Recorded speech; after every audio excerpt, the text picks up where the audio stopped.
we're good. Bussin' with the boys,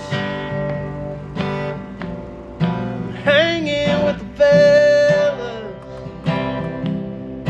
betting on a game. No woman's gonna tell us what to do, and I've been over here just drinking beer and making that noise. Baby, I'm hanging with the fellas, bussin' with the boys. Bro. Ladies and gentlemen, welcome to another episode of Bussin' with the Boys. This is episode 386. We have a lot to talk about. We have the Sammy D, Sam Darnold interview. We will also, before we do that, we'll be recapping the World Cup. Taylor Lewan hit a plus 2,000 bet on the FanDuel Sportsbook. Thank you very much. World Cup recap, Father's Day recap, everything in between. We are happy you're here. And if you are here and if you're listening to the boys right now, make sure you are subscribed to our channels on YouTube. Make sure you're following our podcast on Spotify, Apple, wherever you get your podcasts. And we are brought to you by our presenting sponsor, the FanDuel Sportsbook, America's #1 sportsbook. Now, boys, we know the world's got the World Cup fever right now. Everybody's talking soccer. Every country's got hope, and every match feels like it means everything. But it's Tuesday, and around here, Tuesdays are still for dingers. It's another Dinger Tuesday on the FanDuel Sportsbook, and they're letting you choose how you want to play your home run bets. I'll break it down for you. You've got two options. Option one, the bet reset. Use it on your wager, and if your bet loses, you'll get refunded in bonus bets. Or you can go with option two, a 50% profit boost. Activate it before your bet, and if your home run pick goes deep, you'll get extra winnings at no extra cost. So while the rest of the world is watching goals, we're looking for baseballs leaving the yard. Are you taking the safety net with the bet reset, or are you looking to juice your winnings with the profit boost? Either way, you get to choose your reward, and it'll be ready to use on your next home run bet. Just visit FanDuel.com/bussin to choose your reward for home run bets every Dinger Tuesday. Play ball with the home for home runs on FanDuel, an official partner of the MLB. Did you see friend of the show, Bryce Harper? Yeah. Get the cycle? First career cycle. That is incredible. First career cycle in the first 5 innings, right? Yeah. Oh, shit. Oh, yeah, they were. Bro, he was. They ran rule those boys, huh? It was nothing. Imagine having a bet on the cycle. Yeah. That old school Little League, dude. Come on. Mercy run, rule. 10, The mercy You rule. get them by 10 early. It's like after the fourth, we'll see you later. Dude, interesting thing. Klump and I are always talking about Dinger Tuesdays. Every Tuesday, I sit down, I put my Dinger Tuesday bet in. A couple Tuesdays ago, Klump was riding hard Bryce Harper a few weeks in a row, where that Tuesday he would not hit one. And so the next week, I'm like looking, I got in the Red Sox, and I'm like, this guy, can't even pronounce his name. This is the guy I'm picking. Dinger Tuesday. Klump goes, I'm going Bryce Harper. I make fun of Klump for that. 3 hours later, I get a text from Klump. It's a video of Bryce Harper going yard on Dinger Tuesday.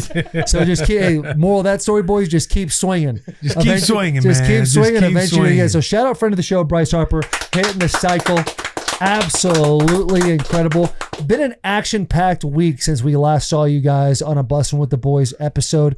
There was a card show that took place. Father's Day happened. Mitch's birthday, along with my beautiful wife's birthday, took place. But I would love to personally start, if it's okay with you, Kansas City and the boys going to the World Cup. It's what everybody's talking about. Talks about America. Hey, we don't know what we're going to do. They'll probably be in the group series, and then once you can get bounced, they're probably going to get bounced. Seems like they're setting the world on fire. You guys go to two different teams, and I just want to know about the entire experience. Can I get a neutral? Yeah, let's crack a neutral. Shout out to Neutral Break it all for down, making it boys. happen. Sending the boy JP to KC. Here we go. I think the coolest part about it all is like a lot of Americans don't fully understand the weight of the World Cup, the weight that it carries across the globe. The smallest country that's in the World Cup, Cape Verde, their goalkeeper, who nobody has ever heard of, now has the same amount of followers as Tom Brady on Instagram. The greatest NFL player of all time. No shit. Has the same amount of followers as Cape Verde's goalie, a 37-year-old goalkeeper. That is nuts. What's his name? That is crazy. His nickname is like Vizinho, which means little granny, because he's the oldest guy on the team. Is he a short boy? No, he's not a short boy. Okay, so it's like a big guy called Tiny type of situation. Something with their with their culture. Nice. But I'll just hold it. But yeah, man, the World Cup, growing up a soccer fan, you love playing World Cup. There's a game in the summer. You partner up, say it'd be me and Jack. We want to choose Argentina. They would choose Brazil. They're choosing France. Somebody always chooses Djibouti, one of the fun countries. You grow up playing it. You want to be Argentina because they have Messi. You want to be Brazil because they had Ronaldinho. So World Cup is all over my childhood. So then to go to the game where Messi, the greatest GOAT of all GOATs, is playing in what it will be his last World Cup, even though based off his performance, I'm not sure if I could be convinced that he's not going to show up for another one, because I think he could probably still give him 30 or 40 minutes. But to see this atmosphere, and probably the stadium holds 70, 75K, probably 55 to 60K of them are Argentinian fans. And Messi puts that first goal in, and to see 65,000 people, hands up, all start bowing, Messi, Messi. Never seen it for any athlete. And with Messi's backstory too, like the guy comes from Rosario, like middle of nowhere, Argentina, found on accident. A scout is coming to see somebody else. They see this undersized kid, and now he has changed an entire country. Like you can't understate it. Like he has changed an entire country, and he's just a little boy from Rosario coming from the dirt. And the way the amount of like humbleness that he has and gratitude towards his fans and everything. He gets subbed off after scoring his hat trick, and he's like, hugging everybody. He's going to sit down. All the seats are full. One of the young guys stands up. Messi like, hey, have my seat, obviously. Messi's like, no, you're all good. Sits down by the cooler on the grass. And this is the greatest soccer player of all time. Greatest player of the most popular sport in the world ever. And so to be in the stadium on behalf of NUTRL was truly like it unlocks so many fun childhood memories of me and my love for soccer, my love for Messi, because I was always a Messi defender when it comes to Messi versus Ronaldo. Mm-hmm. So to watch him get his first ever hat trick in the World Cup, become the oldest player to score a hat trick in the World Cup, oldest player to score in the World Cup, was just like, that's something that I tweeted out. I don't have kids, and in the stadium, like, I can't wait to tell my kids about this. And I don't even have kids yet. That's so awesome. So it was, and NUTRL made it happen. Yeah. Shout out NUTRL for that, dude. That's incredible. And then Ryan got first trip. Yeah. It was sick. I mean, to see like also even just the soccer fans, like the way they are compared to even NFL fans, like the chants the whole time, because soccer's not a sport. There's always something going on, but the fans are constantly going with their chants, and just like the energy there it was unbelievable. It really was. Hour after the game, stadium still like, the spirally things that are on each like corner of the stadium where you walk up to the second level. Yeah, like the ramps. The ramps. After the game, for an hour, they're all just still in there chanting whatever they're saying. Yeah. And just flags waving, and I'm like, man, it really is. That's unbelievable. I need to know how they learn. Is it you learn these chants as a young lad and you grew up and you just know them? Because you were saying also that they were changing the chants to include Messi into it. It's amazing. For 90 minutes, everybody's standing up and being loud the entire time is just a foreign thought process to me, being in the football world, where it's like you either crush it and you get a loud pop, or it's kind of like died down for a minute. You're waiting for the next piece of action to take place. Right. It's just nuts, man. How was the stadium volume compared to maybe the Nebraska game that we went to? What was it, week 0, week 1? JP told me it was comparable to Nebraska fans. Really? I FaceTime Will during. I'm not sure if he could hear me. But, I mean, I don't know. I think when the hat trick happened, when the third goal hit, it was like a deafening type of cheer. And again, that's probably only 60,000 people screaming. And it was like, it gave you that ringing in your ears, similar to like a Neyland Stadium when they're just going berserk. It does feel different. I was watching the clip of when they were doing the national anthem in LA, and you just hear the crowd roaring after that gets done, and that holds what, about same 70,000? Yeah, well, and they sing, all the fans were singing the national anthem like at the top of their lungs, which I'm like, in the US, you just sit and you have the person performing it. Yeah. But there, it's just both countries just extremely proud, patriotic.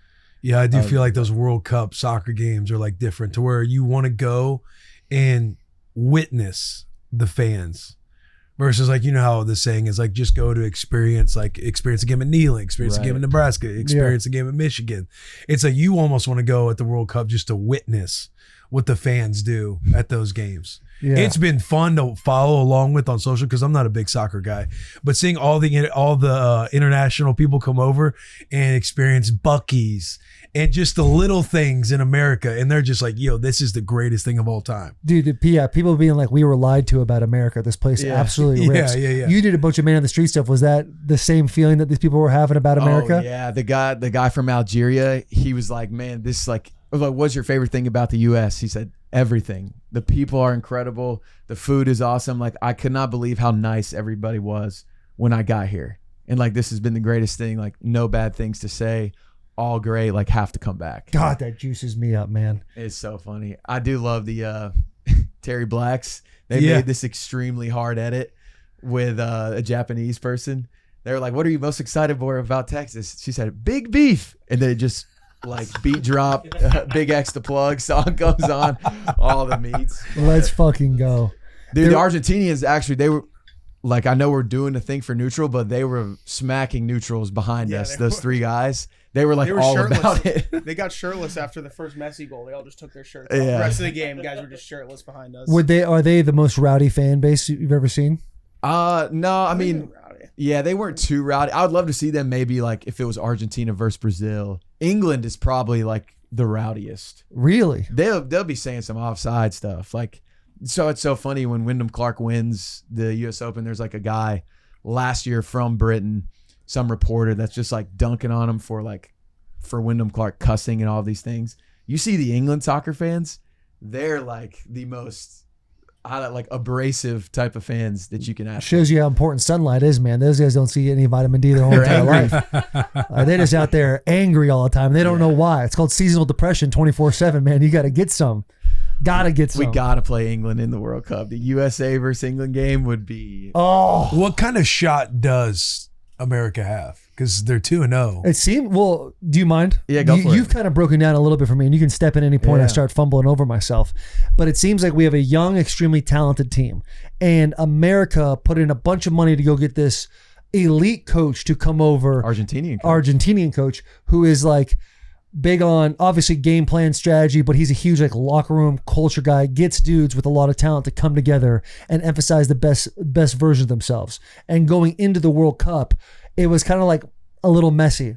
The way I kind of view it is when you watch like the Dream Team documentaries in basketball, how you have all these like superstars come in and they don't know how to like share the ball or share anything. Like that's kind of where my brain's going in the movie of America's going to win it all now. And it seems like the last 2 games or 3 games. We've played 2, yeah. But okay, the last 2 games, they've been just like, these boys are in flow state. Like they're looking like they're the team that are maximizing their full potential. Did I miss anything there? Miss nothing. It's cool to see the coach too really embrace like the American spirit. He's like sending a message to the team of like, you guys have got to remember like you are American and Americans don't take shit from anybody. And that's how you guys need to step out onto the field, where that message probably was not being delivered from our previous coaches. And it's cool. And he's like, I'm Argentinian at heart, of course. He's like, but I bleed and I will die for America now that I'm coaching this team. Oh my God, that juices me the fuck. He's awesome. What's this coach's name? Poached, like I always botch the pronunciation of it, but like Pochettino. Yeah. He's awesome. And he's like a hard-nosed coach. Like he'll call you out on your BS. It's not fun to play with him, but he's going to bring the best out of you, and it's fun to win. I love that. You need an Argentinian coach. We got, what does it say? We currently here? have the 10th best odds at plus 3,300. Yeah, FanDuel plus 3,300 for USA to win. Might be worth just popping a future on that one, boys. Plus 3,300. Nice little snipe. See JP, what happens. in your mind, you're a soccer guy. Is it out of the realm of possibility? It's not out of the realm of possibility. There's still like 4 teams that have way more talent than us and experience. Gotcha. But it's soccer. Like Cape Verde, the smallest country in the World Cup, has now tied 2 teams, and one of them was Spain. And Spain's one of the top 4. Spain was, I believe, the number 1 odds to win it. Really? And how much longer do we go in group play before the tournament happens? We have one more game left in group play, then we'll go to knockout stage. And now, as group play, is this like a seeding process that's taking place? Yeah, so like the top 2 from each group make it out. And so It just depends like where you are in the bracket. And we're kind of locked in. Yeah, we've made it. We've clinched. Okay, so we're solid. So right now our possible teams that we could play is whoever finishes in third between Group B, E, F, I, or J.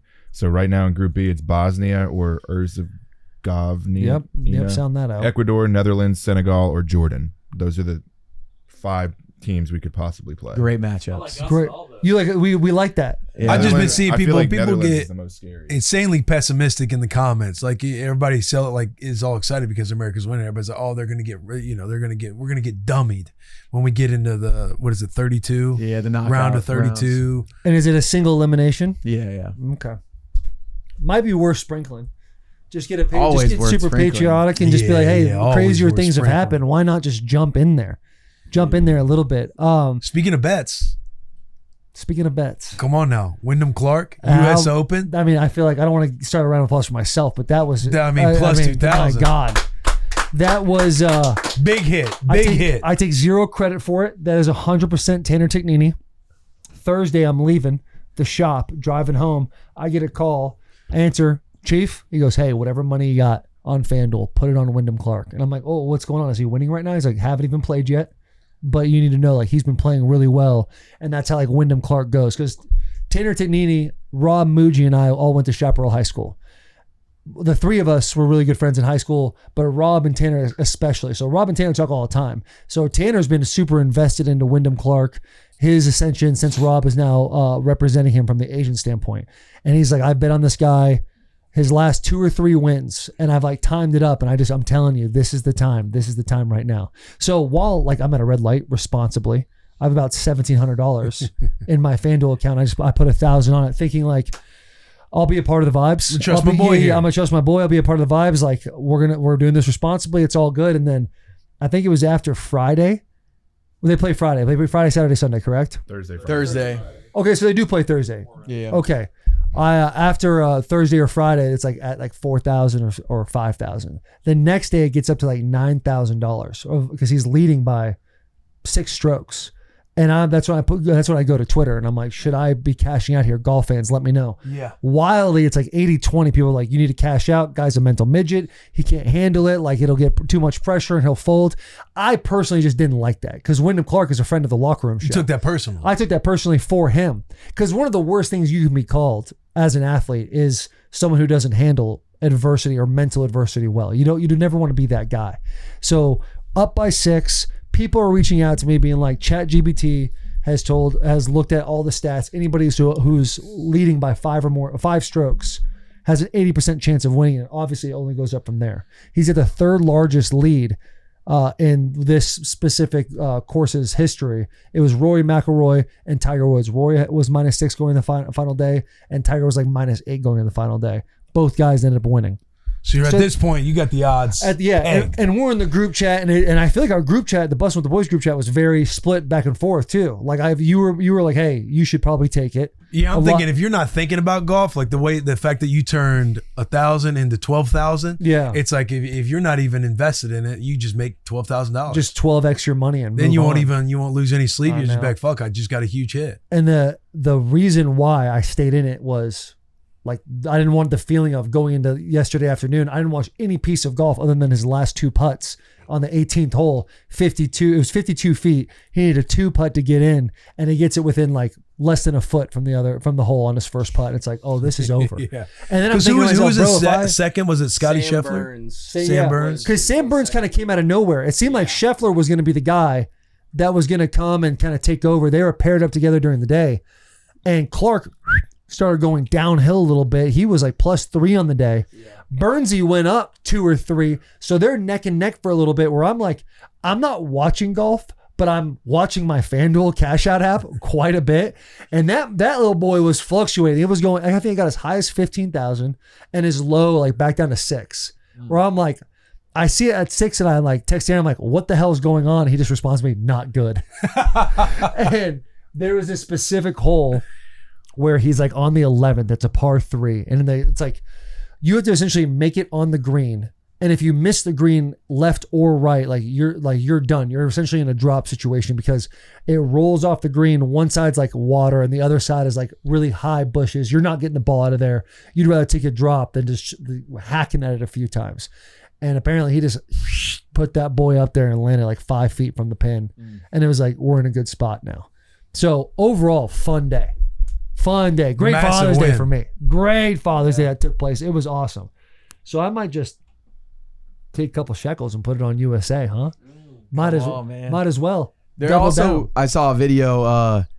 Say if we were to win the World Cup, or maybe if we get to play England and beat them, somebody was saying, "Why is it that we speak English? We need to say that we speak American." I'm Clean with you, take. bro. That's another Clean Kevin take. Foods clean take right there. That is a clean take. Kevin's natural food. Because It makes more sense. yeah, and they do use different words than us. Yeah, they spell words different too. Yeah. Like center is CENTRE. Yeah. What are we doing out here, dude? Canada Canada does the same thing. Canada doesn't say Z, they say Z. Yeah. It's like that's a word. That's possibly a name. Z. So for a letter, they say Z? Yes. It's the name of a DJ. Yeah. Yeah. XYZ. Really? Yeah. Interesting. Fascinating. I know. Fascinating. Fascinating. But I like that take. Clean take. That is a clean take.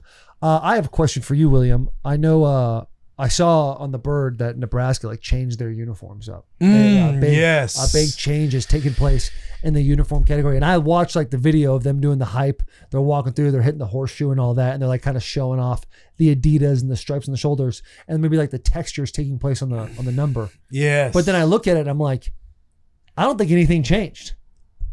I don't think. And Mitch had a photo up. Keep it on that photo, Mitch, where it was the quadrant. the little quad. He had a quadrant. There it is. Yeah. Pull that up for me. Let me see that thing.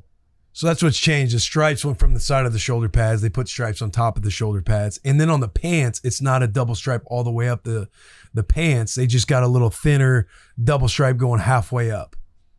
That's the big change. And they removed the patch. The number font, I guess, is different as well. Yeah. That's true. The number font has a texture to it, like a leather texture, right? Because I remember when I watched the video, it was showing. It was it seems like they have some detail of the cornfields going into where it's kind of striped down, in the detail of the number, but the font of the number changed as well. And they removed the winning tradition patch, which has been a big topic of Nebraska fans as they saw the release of this jersey. Gotcha. The release of the jersey. I do agree with that. I kind of hate how they removed the patch. And it's like a patch where it says winning tradition. They now have winning tradition stitched in the back of the collar. That's always fun. I like when people do that. Overall, look, it doesn't matter. You got to win football games if it's going to be cool. Right. doesn't matter. Everyone, clean take people love hating on Nebraska football because we haven't won shit over the last decade. Clean take. And we win off seasons. Our production team is awesome. Another move that I was talking with Clump about that I agree with too. It's we have this incredible production team. Nebraska does a really good job highlighting their sports, making content for their sports, especially the football team. They had this badass video. They waited until Friday night to do this release. You do the top of the week. You're going to get hate. You're going to get people talking about it no matter what. It does seem like the consensus, people are on board with it. Some people hate it. To me, it doesn't matter if the players like it, then it's going to be sick to me. You look at those jerseys where you see on the left side, I like those jerseys. I like the blocky letters. I love the detail of the cornfields inside of the letters. Yeah, that's fun. But I like the stripes on the side. I like the stripes going down the pants, but I could just be being like a boomer. I could be just being more of an old generation guy who wants it to stay the same. I want to embrace this change. I'm going to. The only thing that I wish that they did is they kept the patch on the jersey. And what did the patch say? Winning tradition. They got it at the bottom. Got you. Yeah, to me, it's there's not enough changes here for me to have an opinion. It's you guys have the same uniform with a couple of minor details. This kind is of guy, the NFL. How the NFL kind of re-released all their jerseys, but there's really not a whole lot of difference with any of the jerseys. Yeah. They just did a big production content thing of switching certain aspects of the jersey. As a casual fan of Nebraska, where I watch it and I root for my boy and his team, I'm not watching a game this fall being oh, something's different here. It's no, these are the uniforms that I'm used to. Yeah. It just feels the exact same. The 1%ers, you guys are true Husker fans. Those are the guys you guys are getting mad about patches, which I get. Yeah.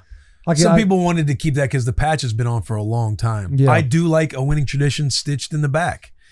Like, I don't care a whole lot. Like, I'm just gonna embrace the squad. Yeah. I'll tell you what hurts the most, dude, is that Adidas symbol. And I don't want to be a nasty boy about Adidas, but just something about Your fans aren't very big fans of the new jersey. There is a petition on change.org to go back to the old. The negative ones are usually the loudest. Right. What I've seen a Loud mixed minority. bag. I'm in a couple Nebraska group chats. They thought it was fire. So it's like, I don't know where you want to get your info from, but it's gonna be loud in the Nebraska orbit. that's the internet, man. You can find any narrative you want to fulfill what you feel. Yeah. And that's okay. At the end of the day, it comes down to let's just win games. Yeah, the players put them on and they're hyped up about it, feeling swag about it. Yeah. We just need the squad to win games, and then these jerseys are going to be sick. Only 16 people have signed it, so I don't think it's that big of a deal. Yeah. Okay, so we got the petition. We only got 16 signatures. And actually, it's got probably 20 more just now because it's on the show. Like it's a nothing burger. I like to spin it in a way of this is now rules new year. This is rule year one. This is rules new year one. I like that. We switched up the jerseys because people are, he didn't live up to rule year 3 expectations. Now we just reset the clock. We're now in rule year 1. That's good. That's a good Will Compton spin. I like that. I like that a lot. One thing I saw on the internet this weekend, and it was a Bussin with the Boys post about the logo on the front jerseys. It was Wisconsin, Nebraska, Michigan. I think it was one other. And yeah, they talked about an all-time era. Yeah, I got to be honest. I hated those uniforms. I thought they all looked horrendous. I was disgusted that I had to put that jersey on. Ugh. At the time, I was excited to wear that jersey because like Michigan was always just maize and blue. Like that, they had the same uniform, same helmets, nothing ever changed. So to switch something up like felt cool, like you're a part of history. But looking back on it, that jersey is sitting in my recovery room right now, and I look at it every day and be like, I can't believe I wore that shit. I know. I was pumped to wear the all black helmet. Like when we realized, when they were kind of tipping us off that we're going to have an alternate jersey, because Nebraska doesn't do that. And we were going to wear different jerseys or an alternate. The whole locker room was fired up. But then when you see the jersey, we're fired up about the all black helmets, but the jersey itself, my grandpa was rolling over in his grave that I had to put that shit on. And that's what I felt too. Like it's like my bod's not flattering and I got to go into this all red bullshit. Now we did it and we won and I had double-digit tackles. Drop pick. But you're going to ball no matter what. Yeah, like I'm going to, Exactly. I was going to go off, but I hated that I was wearing those jerseys. And you guys were Adidas back then too, correct? Yeah. So were we. And the jerseys were this big. They were like for a onesie for a toddler. Like, how's it going to fit over shoulder pads? And that thing fit to your body. God forbid you had a little extra hanging off the side like we all did. Now, those are sick. Those go hard. The boys got to wear those last year. Against, the all blacks look nice. It was USC, right? The blackout. Yeah. Those were badass. Is that an N on the side or is it the skull and crossbones on the side? N. I know. Small miss. I know. Because the skull and crossbones with that uniform is fire. That skull and crossbones helmet out there, so badass. Yeah, the one that sits in the locker room set. Yeah. It's a nice But yeah, it's kind of my opinion, my take, I guess, on the Nebraska jerseys. Like, I don't have much of one. I know we had was it a tier talk or a callback of a fan who brought up the uniforms?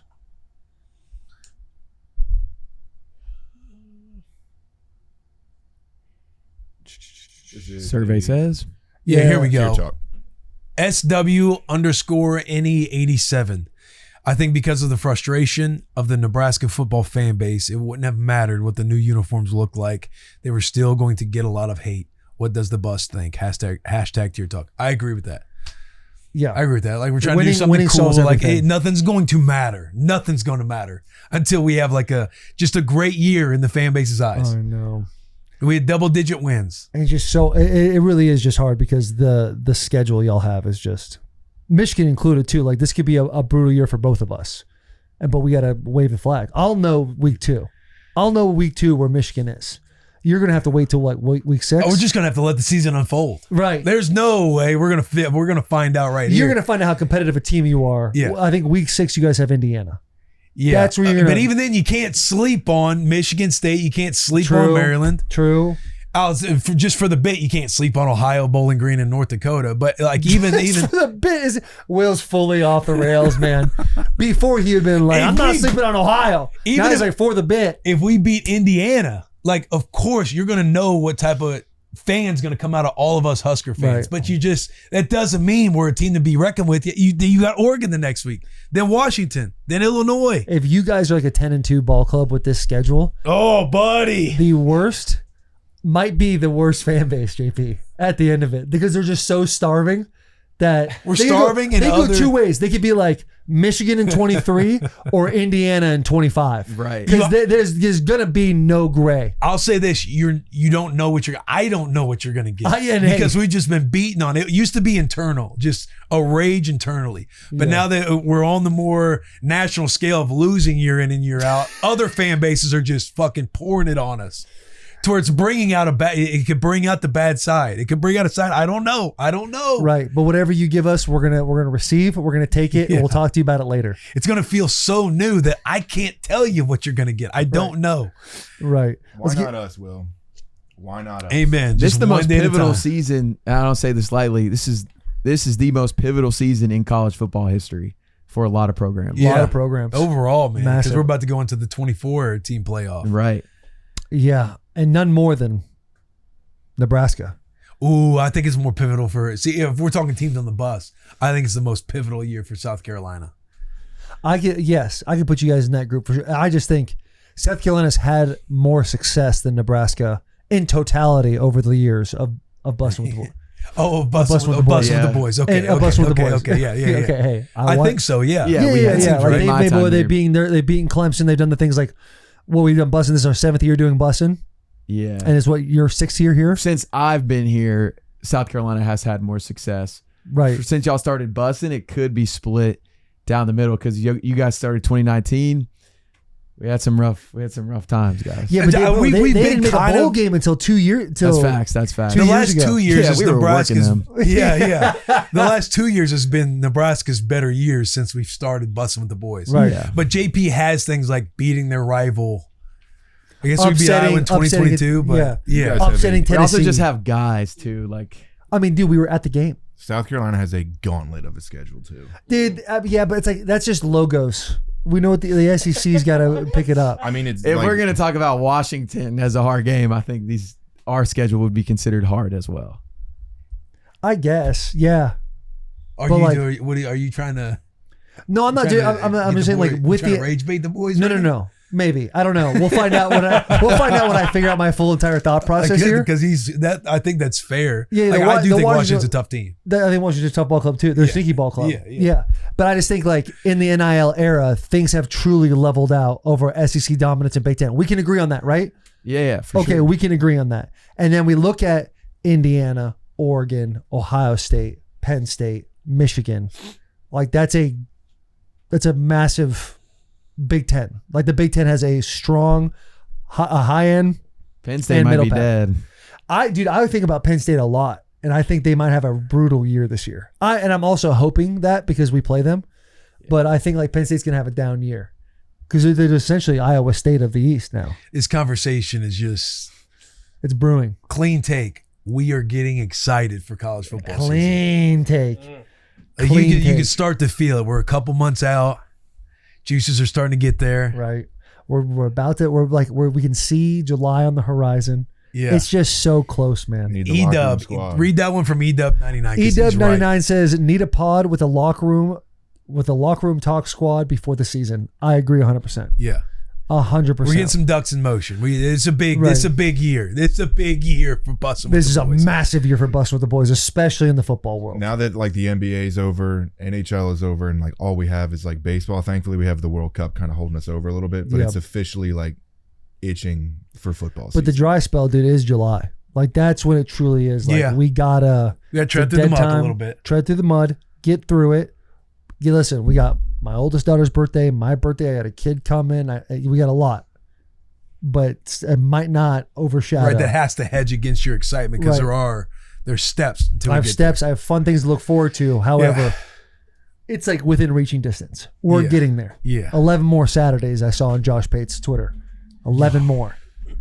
That's just wild, that dude. feels so far. Speaking of some fun college football, EA Sports just dropped the top 10 toughest places to play in the video game. If you want to go over Of that, course quick. they did. Live There you go reaction. Let's see again. this. Let's hear this bullshit.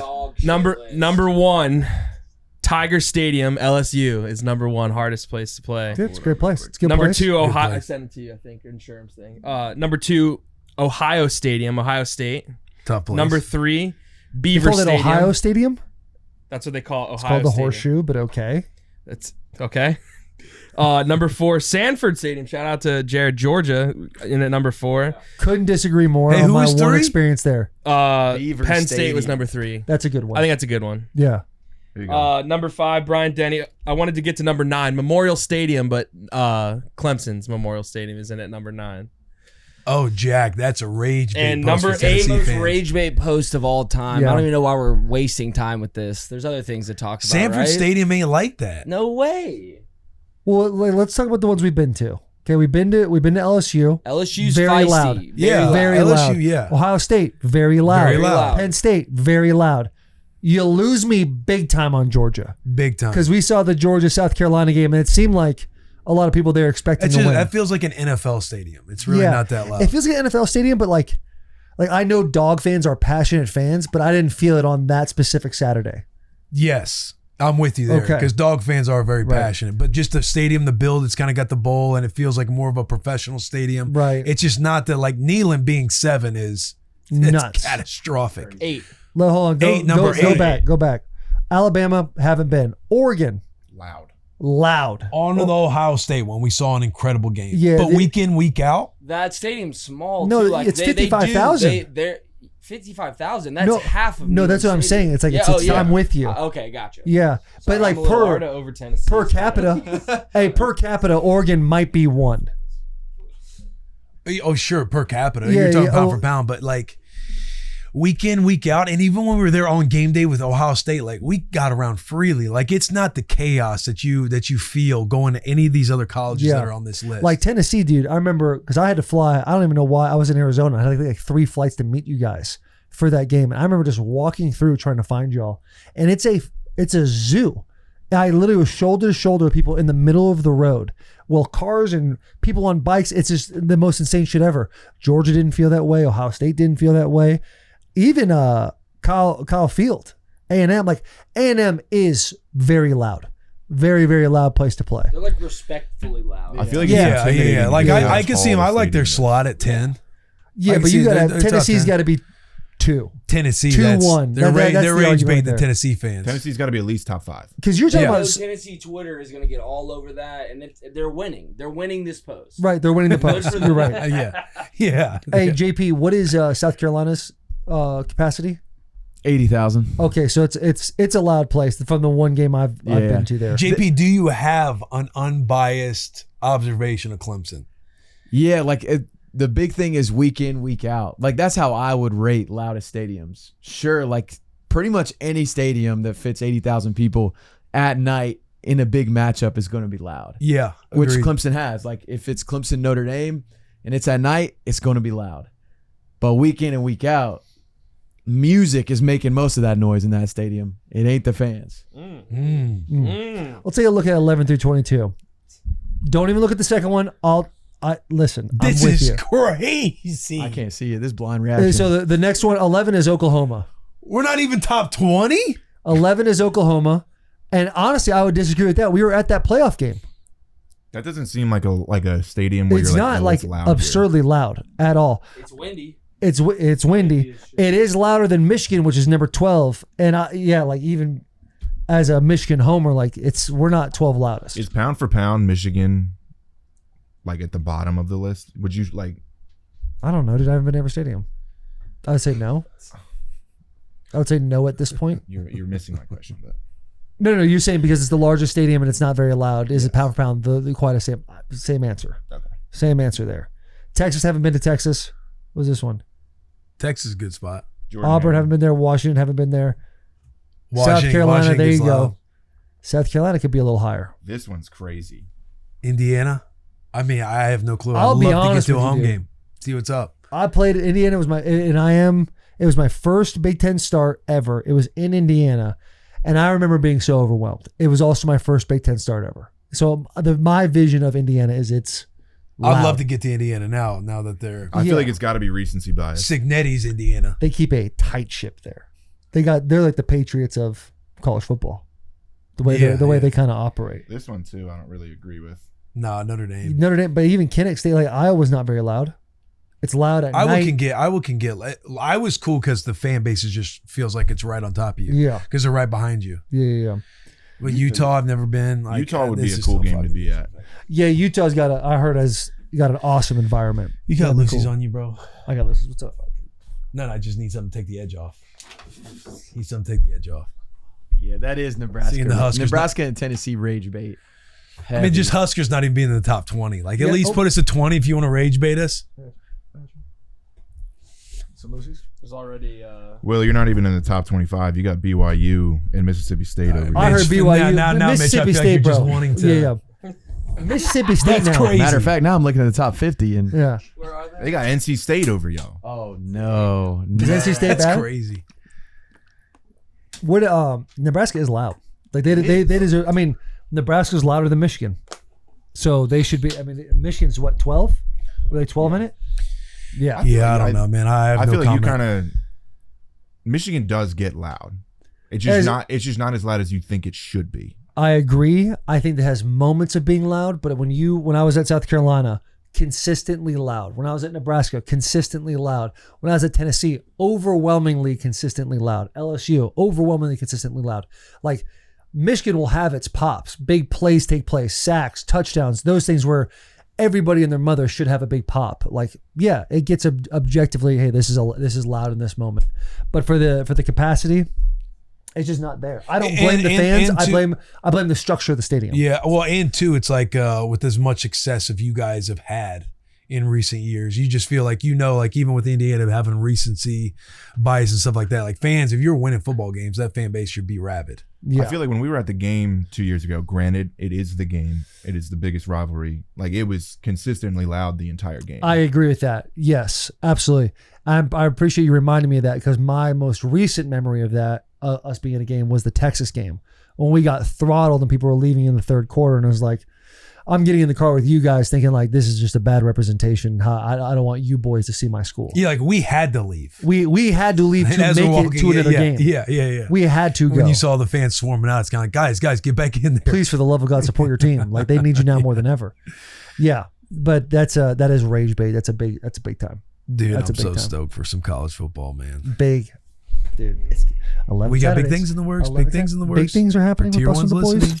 Winner of this episode to bring you Rose Sparks. The older one gets, the more it becomes clear that sex is about quality, not quantity. The vibes just have to be right. That's why Rose Sparks stands out. It helps ensure readiness when a moment is right.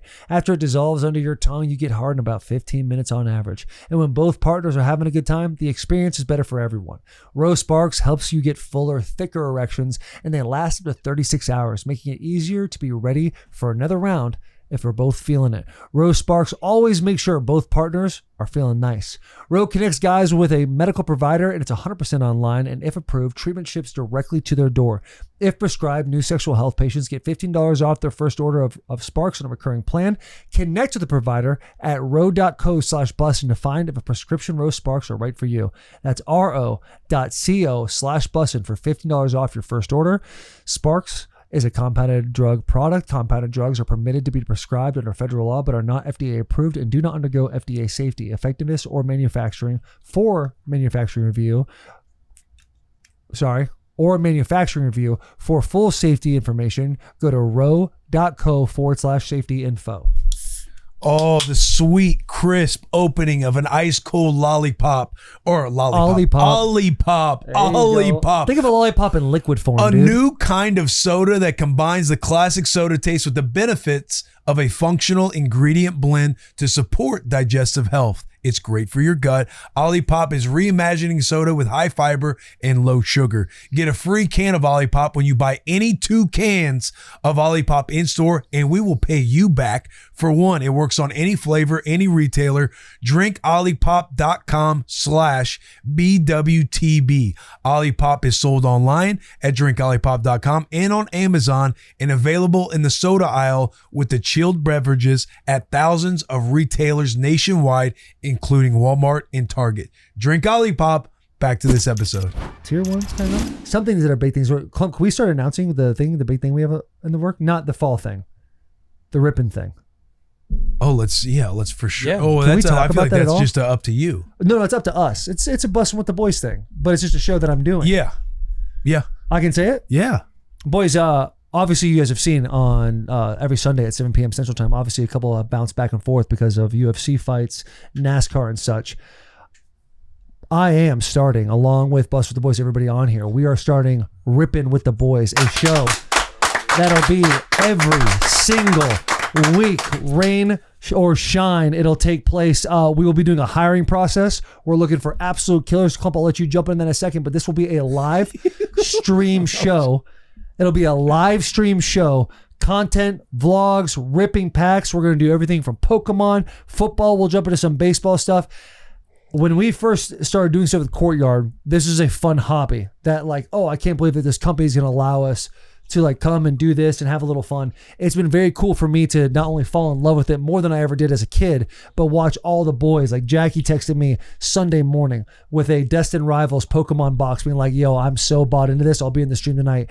Jared Beeman's out there. He's ripping Courtyard packs. The guy knows nothing about sports, doesn't care. He loves the sports, NBA. But he loves NBA cards. Loves the NBA, man. I got Chef back there and Coop every week. We're going to buy cards. Clump has pulled he's pulled better cards than me in football since we've started this whole thing. He's pulled multiple downtowns, big heads. It has been so much fun for the culture of Bussin' With The Boys, for the culture of the audience, 2026 being the year of the audience, being able to give away hundreds of dollars to fans, over $10,000 in cards we've given away. And now to make this a show to where we can not only take part, but take over this landscape on the internet is going to be absolutely incredible. But Clump, and Courtyard's going to be a massive player. Courtyard, massive player. That deal is done. Courtyard's Shout out massive. Courtyard. Shout out Courtyard, dude. If you're wondering, Courtyard, what's that? Download the app. No Bad Days 15 for 15% off your first rip. Just so you have that. Clump, go ahead. I was just going to add, while you're listening to this, the job listings will be live. There will be a producer and a social media producer will be listed. So we are hiring two people. Producer. So if you're a hungry producer or social producer, Buddy, or you know somebody who is, go find that link and pass it to them. Right. The streams are electric. Last night you almost split up a family with two boys. I know, dude. It was brutal for them because one got pulled and it was like a $300 value card, and then Taylor, being a generous man, was like, we're going to do one additional pull just because you got two boys here, and then the other son pulled like a $700 value card. Yeah. And they immediately start fighting on camera. That's mine. No, I'm taking it. Yeah. And then Taylor's Hang like, on I'm now, so sorry to this father who now is going to have to deal I thought with it was going to be this. another $300-$400 card. And I was like, Pull oh, a this is banger exciting. Eagles card too, that 4 slot. Bro, That yes. was cool. The National Treasury pool, we got a cool, out of 15, Max Crosby patch auto. Yeah. Sick. 1 of Holding the 15. ball. 1 of 15. Oh, it's Yeah, we that got is Tyler bad. Shook yesterday too. It was banger, bro. It was a fun time. Shout out Still Cooper, chasing the dude. chew. I don't think I'll ever not be chasing the chew. That has been my hell. It's okay. You need an enemy. I You need a final an enemy. stone. I have that enemy. But dude, we even this past weekend, on Friday, Nashville had its national card show, and there was 1,400 tables. Me and a bunch of the boys went out there. We bought a bunch of cards that are going to be on the Courtyard app at Bussin' With The Boys app that we're going to do your own little area where you can go and pull some of the cards that we bought. We got a bunch of cards. My kids were there. Wife was there. Their friends were there. We just had a great time. And How was old Chris? I heard he had to flip. He had to flip his way up to dude, he did it. $1,200. So- Go from $100 to $1,200. Yeah, right? so I gave Chris and a couple of the interns $100, and I was like, "Your goal today, you have one goal, and that is to turn this into a $1,000 card. Turn it into a $1,000 card." So they went, started heckling. They just kept coming back to me with a bunch of Taylor Lewan cards, and I'm like, "Guys, these are $15 cards. You're actually losing money by acquiring my cards." And then they got a hold of some camo pants guy who was a fan. He's been on the show. I've met him a couple times. He was giving them game on how to elevate their trading, how they go about the trading process with some of these people. Ends up going down to a coin flip with C&J's Cards and Collectibles, a friend of our show, when we picked the cards. They end up winning that coin flip. And after, the boys were so stoked, I gave C&J their card back. I was like, "Hey, I appreciate you guys." My goal for them was just to be able to elevate it enough. They did what they were supposed to do, but we don't want to take $500 away from you guys, because it ended up being a $500 flip, which was awesome. Good to win a coin flip too. Yeah, because we got fucking rolled this week, dude. Brutal. I probably lost $4,000 in coin flips. Yeah. I was just getting And murdered. just flipping the coin heads or tails? Yeah, Taylor found this card that was I think the dude was selling it for $4,500 or something like that, or $4,000. And it was a sick card. And there was like the pop on it, like the population of that card in a 10 was only like, it was less than 100. So the card has a high chance of being much more valuable as it goes on the road because there's so few of them. And I tried to get it to like I think it was like $5,000 or $3,000 coin flip, lose. So that's $1,000 right there. Went to do packs, lost those two. One dude had a heavy pack where you could pull a Lugia first edition in it. And he's like, yeah, this is a guaranteed heavy, blah, blah, blah. I was like $750. I go, would you do $1,500 or zero? And he's like, yeah, I'll do that right now. $1,500 lost. They were going nuts when the coin flip lost too. And then that pack was an absolute dud too. There was not even a hollow in the pack. And the guy goes to give me my money back. And he's like, dude, I feel so bad. I go, that's exactly what I want. And I want you to be sad. I want you to feel really bad about what just happened because I feel lied to you. And then we like laughed and walked away. He came back with a stack of packs for us. A couple that you could get some banger hits in it. Got banked, but still an awesome time, dude. That's awesome. The coolest card we got was that Kaiju Cam Ward, bro. That card, if the Titans ever win the Super Bowl, which obviously, you know, we think they will, that card could be is going to be worth $100,000 to $300,000. Bro, pull this card up right here. Is this it? Yeah, that's the card. This is a Kaiju. So you get these in Topps, correct? Topps Chrome. Yeah. Yep. There's only one recorded sale of this card, and it's for $14,246. That's how much this card is sold one time. So the card's extremely valuable. It's really cool. The art's awesome too. It's got a bunch of Nashville staples put in there as well. Some guy was walking around. We have a bunch of cameras with us, so we're attracting a lot of attention. And so dude's like, "What are you looking for?" I was like, "Oh, we're looking for like football cards." He goes, "Maybe you're interested in this," and pulls that out. And I'm like, "Oh shit!" He's like, "Last sale, 14,000, whatever." He goes, "But I'll give it to you for 12." I was like, "Done, absolutely, absolutely." So we bought that. We also bought like you made Cade McConnell's little brother's oh life yeah, with bro, the Jackson that was Dart awesome. card. He's the coolest kid in his middle school now. Bro, the kid in general is just awesome. Yeah. Like, he's got a little attitude about him. He doesn't lack any confidence, bro. At the wedding, he was an absolute all-star. Was he really? Every room he'd walk into, just full applause. I'll tell you what, too. How old is he? 11? No, I think he was in 8th grade. I think he's 14. Okay, he's 14. Maybe just turned 14. Kid knows he's handsome. Oh yeah. Kid knows he's a handsome little boy because he's got the way he walks around. I'm like, man, I wish I had that kind of aura when I was 14. He's got the juice like that. I was like slumped over. Kid's got a like, jaw on him. Like he's like a fucking strong. Yeah, like he's like He you about to just clip know. this. Yeah, you just know the girls at his school are like, oh, well, they love him. Yeah. now he's rich. That's why. Exactly. That's why he wanted Jackson Dart. He said some people say I look like Jackson Dart. He's got that vibe. Oh, he's got the juice, But man. he wanted the Kaiju. Jackson Dart, correct? Yeah. That's or was it a downtown? He wanted how do you say kaiju? Yeah, Kaiju, he wanted Kaiju. that. Yeah, a Kaiju Jackson Dart. And in my brain, I'm like, if we find this card, I'm going to get this card for the kid. I thought this card was going to be like maybe a couple grand. Luckily, we didn't find it because I guarantee that card's like $15,000. Yes. And I would have looked at him and been like, no shot, buddy. I'm sorry. I like your brother, but not like that. So we start moving around. And he like comes up to me and goes, I found a Jackson Dart. And so we go over there. And the guy wanted like $2,000 for it. Last sold was like 1,600 or 16 or 1,800. There's a few of them. I was like, oh, let's coin flip. Like 1,600 or 2,000, which is crazy because I already talked him down. And then I was if I lost, it would be at the price he was selling anyway. Lost that one too. So there's 2,000. I gave the kid it too. So it was awesome. No, that's a downtown. That's a sick card. So that's Donruss. Donruss is so much fun to rip because those boxes are like $60. Like they're not like super sought after boxes, so they're very cheap, and it's like one in a ridiculous number to pull it downtown. So anytime I go to Nash Cards, I'll like buy 4 or 5 boxes of that and just rip those. What did Rook get? He got, I think it was just a sign. It was an auto Jackson Dart. It was like a red sparkle thing. Yeah, It was sick. It wasn't like one of those fancy downtowns or Kajus or uptowns. But dude, it was so much fun. And it's just awesome to get in the hobby. Like I don't want to learn. I don't want to be like an expert in this game. I want to like just have a lot of fun and like learn as I go type of thing. And there's a lot of guys that are like, slide the cards over, like got a 1-on-1, blah, blah, blah, blah. And they'll just know everything. Like it's awesome to be live streaming and having these people in being like, bro, you're an idiot. Like that's a hit. I'm like, oh shit, it's a hit. Then we look it up, have a lot of fun with it. So I've gotten way more into the football card game. That is awesome. We got some dope cards that are going to be on Courtyard pretty soon that we'll show off relatively soon, boys. But yes, Rippin' With The Boys, looking for 2 murderers. And you're not going to just be doing ripping. That's not how Bussin' With The Boys work. You'll be all over the place. You'll be Not on For the actual Dads. You'll be on Bussin'. You'll be on Locker Room. You'll be on all of it. Not looking for actual murderers. Yes. No. Yeah, no like murder. figurative killers in the game. Yeah. Someone just sends me their like prison thing. I'm Yeah, like, yeah. I'm actually a murderer. It's like, okay, good. Well, there's a reason why you're in prison. We'll be done. But yeah, dude, I'm fired up. Speaking of prison, I Will Find You is a good show on Netflix. Hey, yes, it is. I just finished it last night. Unreal.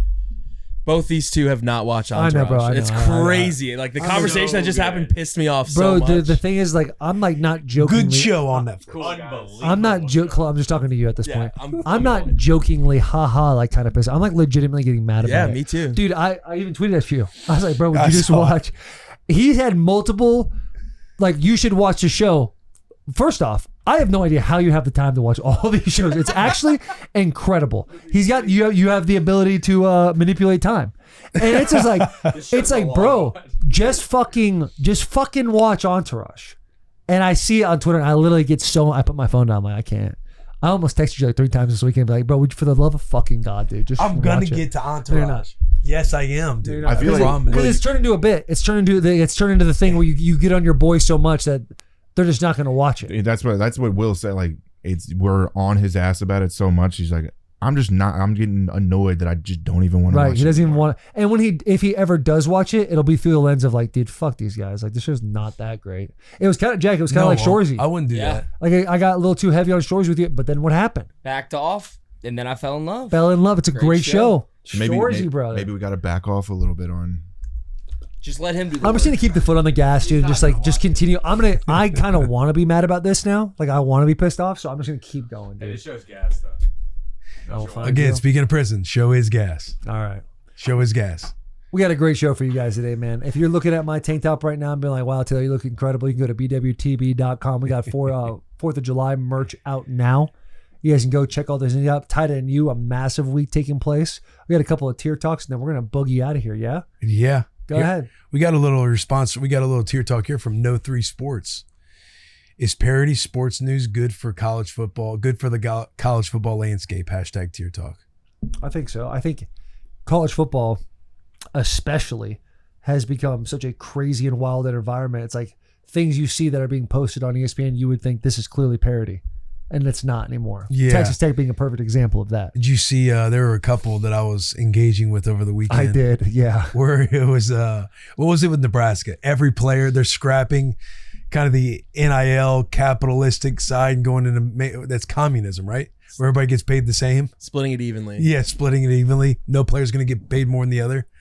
And I'm like, I'll tell you this. I know this for sure. This is exactly what the players wanted. Great day to be a Husker and an American. And everybody's like, oh, Will, it's a parody account. Then you had go up to the Crystal Ball one. He gives away his entire salary to put it toward NIL. Yeah. Because he wants to win a national title. Oh, wow. I was like, oh, Will, you got again. Suckers. I wonder how long you do this until like people just realize they stop responding to it. Some do, but again, then it's like what, like a double troll. Yeah. It's like I a guess double so. troll. Then you just got to sit in the pocket and not restrain from telling people, hey man, I know it's a joke. Continue to run the bit over and over again. What other tier talks we got going on? This is from Connor Gilpatrick. Says, other than Texas Tech and BYU, who do you guys think have a shot at the Big 12 championship opportunity and potential playoff run? I've got Houston and K-State as my 2 options, and I think Houston will go into Lubbock this year and beat Texas Tech this year. K-State doesn't have a shot. No. I hate to take it out of Connor's wings right there. They're not bought into the NIL landscape like these other schools. Yeah, pull up I think it's gonna be hard. You never want to count out Arizona State, like we're never gonna count out Dilly. Never going to count on Dilly. He is creatively, he'll fix any problem on the offensive side of the ball. You just have to worry about defense and them constantly running zero when the game is on the line. I know, Oklahoma State. Can you yeah, pull up- Oklahoma State is a sleeper. I actually really like Oklahoma State. Who's the quarterback they got? Basically, they're Messmaker. messmaker. They're North Texas. Yeah, They got a Like good that little QB. squad there. Cincinnati, no. Baylor, no. Baylor's in an interesting spot, like Aranda or Aranda. Like he's fully on the hot seat. He DJ has to Lagway. win, and they got DJ Lagway. So it'll be fun to follow. West Virginia, no. Utah, new coach. UCF, no. Texas Tech, we can't talk about them. TCU, no. I think it's going to be, my two would be Oklahoma State and Arizona State.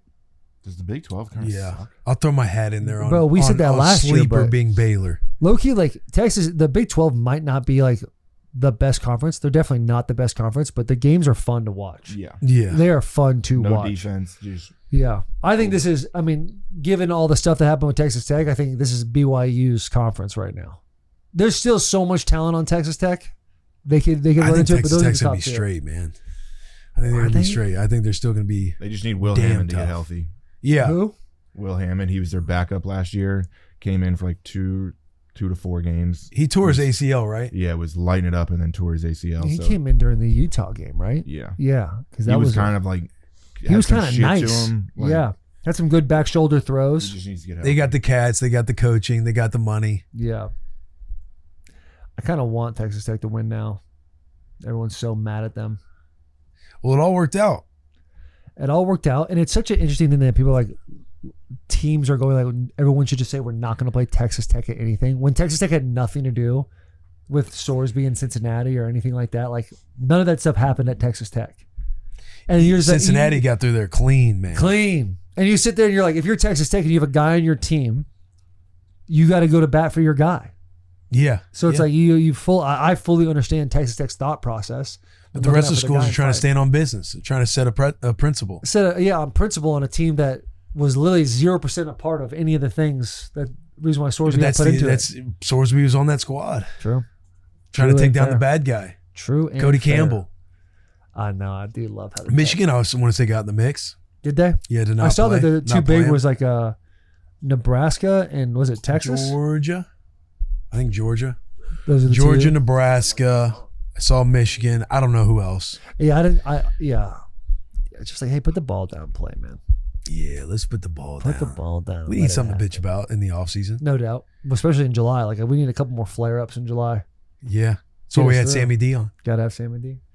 You want to get into it? Let's get into Sam Darnold. Do we have anything else? You had a great Father's Day? Fantastic. How was your Father's Day? Loved it. I have an individual clean take. Based on Father's Day yesterday, I enjoy Father's Day more than my birthday.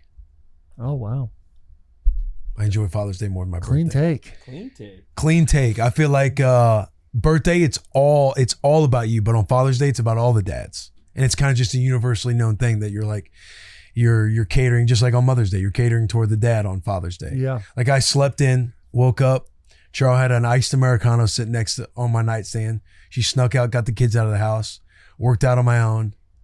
We went and got breakfast burritos, took Rue to see Toy Story 5, just me and her. How good? And while it was awesome. I Loved heard. it. We got to I work on Rue whispering still in the theater. She'll be Yeah. like, Dad, why is she sad? Why is she, I'll be like, shh. Everybody's in here watching. And got back, swam in the pool. While I was gone, while Rue and I were at the movie theater, Charo cleaned my entire closet. It looks fucking spectacular. So that was like my under the radar favorite gift of the day. Swam in the pool, got Answer, shout out Answer, no free shout outs for dinner. Had some prime rib, and it was perfect, man. Nice. Didn't have to do bedtime, Beautiful. but I did knock it out of the park outside, like putting the covers on all the chairs, Oh, yeah. getting everything cleaned up because it rained over the night, Yeah. over the middle of the night. But had an A+ Father's Day. God, that sounds awesome. Sounds like a phenomenal Father's Day. Yeah. Congrats on that, man. Thank you, man. Yeah. How was? Oh, my Father's Day?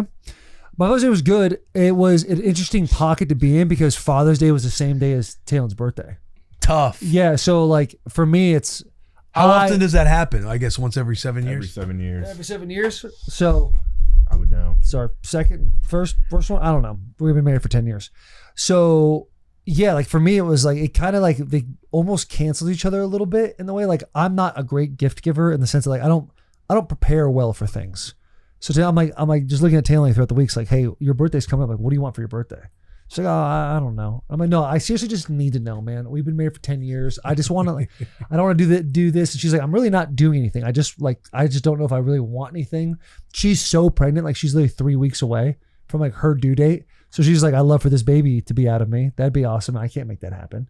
So like we got our card. We announced we're gonna do like a family trip. That's actually gonna happen, JP. It's actually gonna happen. Where are you going?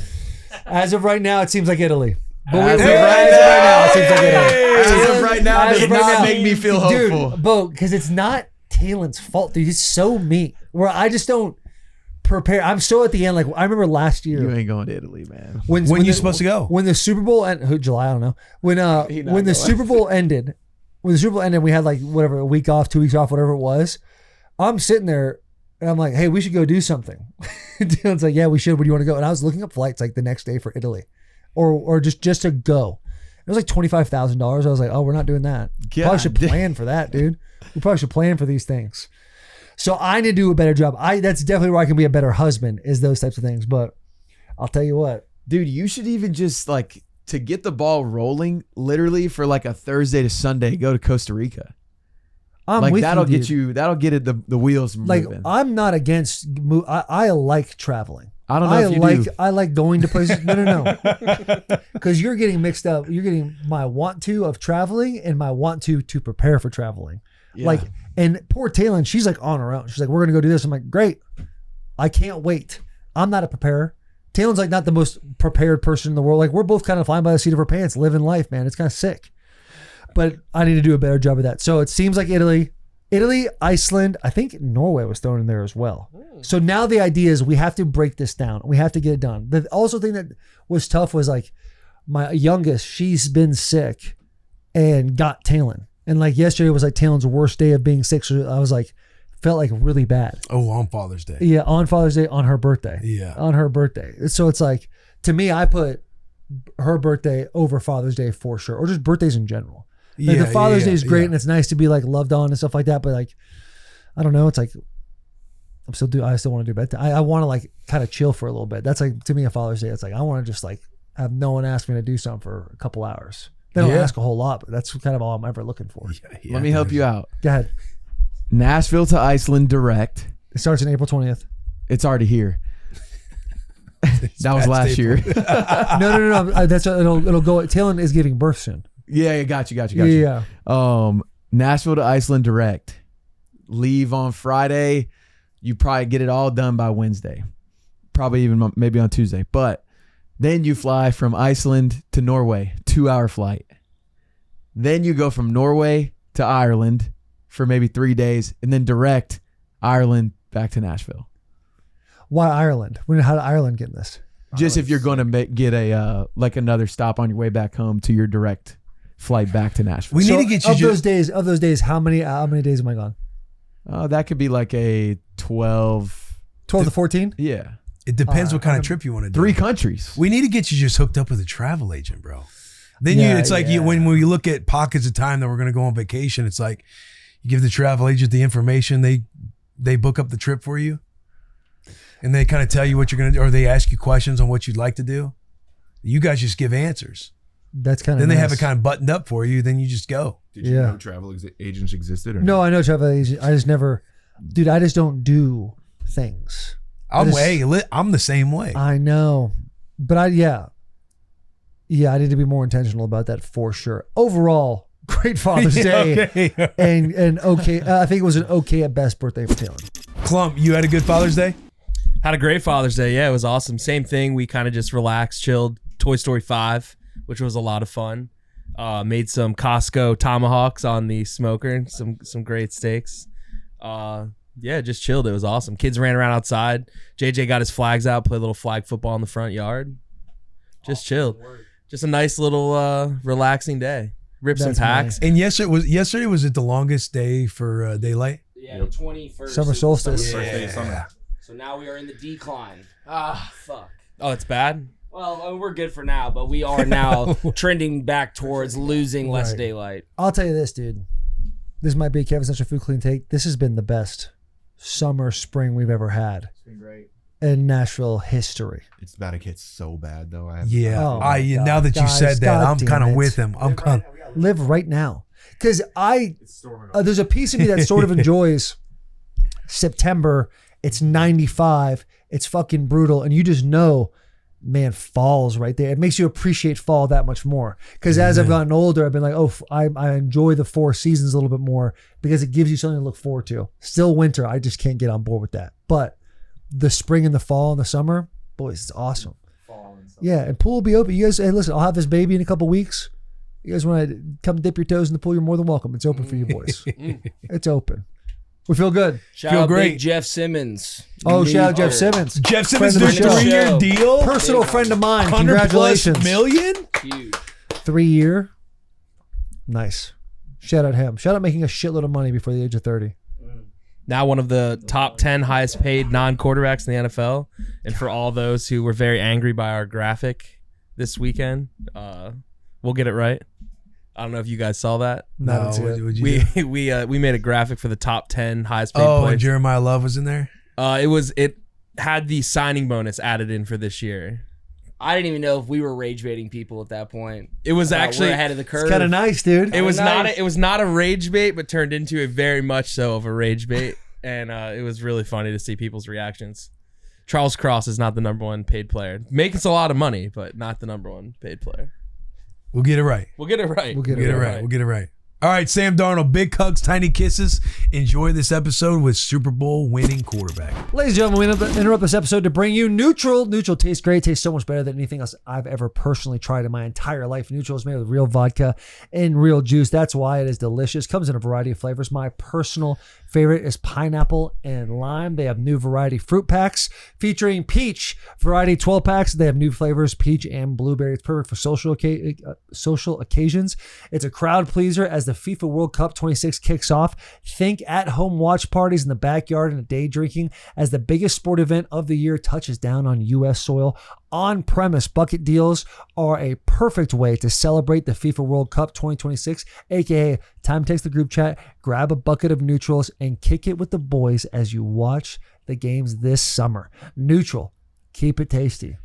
We are also brought to you by Form Energy. Form Energy delivers best-in-class taste with natural flavors and zero sugar. Form Energy has natural caffeine derived from green tea and comes in a variety of flavors like Grape Smash, Blue Blitz, and Orange Fury. It's perfect for those who put in the work. For the person who wakes up in the morning, gets a workout in, and puts in a full day of work and still gives it their all when they come home, you are a Form Energy guy. Form Energy, we do the work. Back to this episode.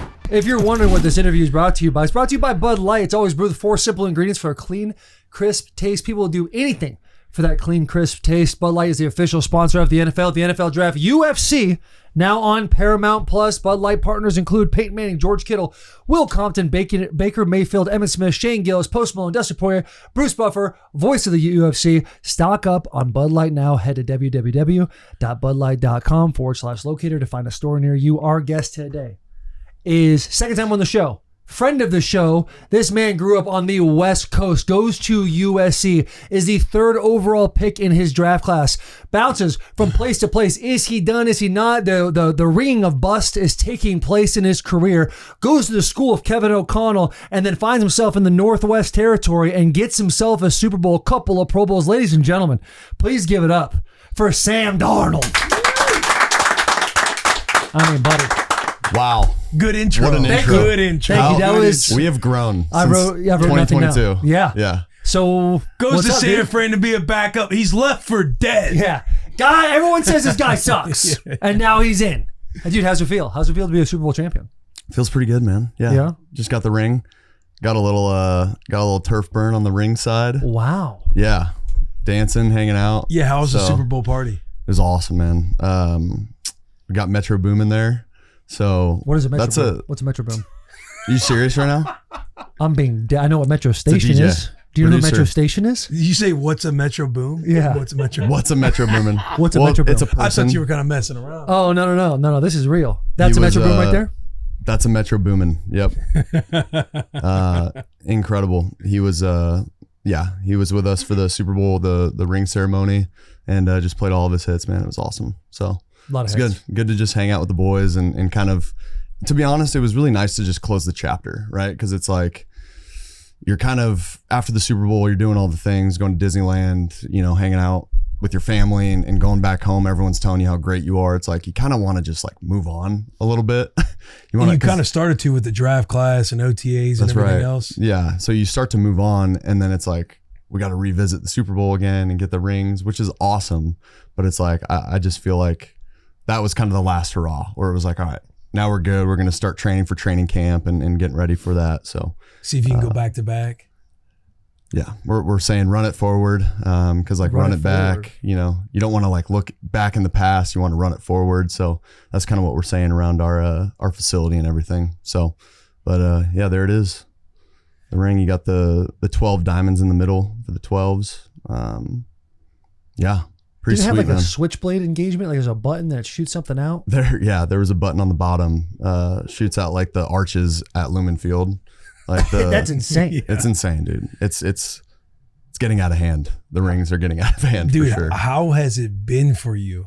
Because again, with the intro, everything else, like looking at your career and seeing you reignite in Minnesota, like you were on Bussin with the Boys back in 2022, and having the quote of being like, you know who you are, you're confident in your ability, you know you're a good quarterback in this league, and that was when you were going into your final year with Carolina.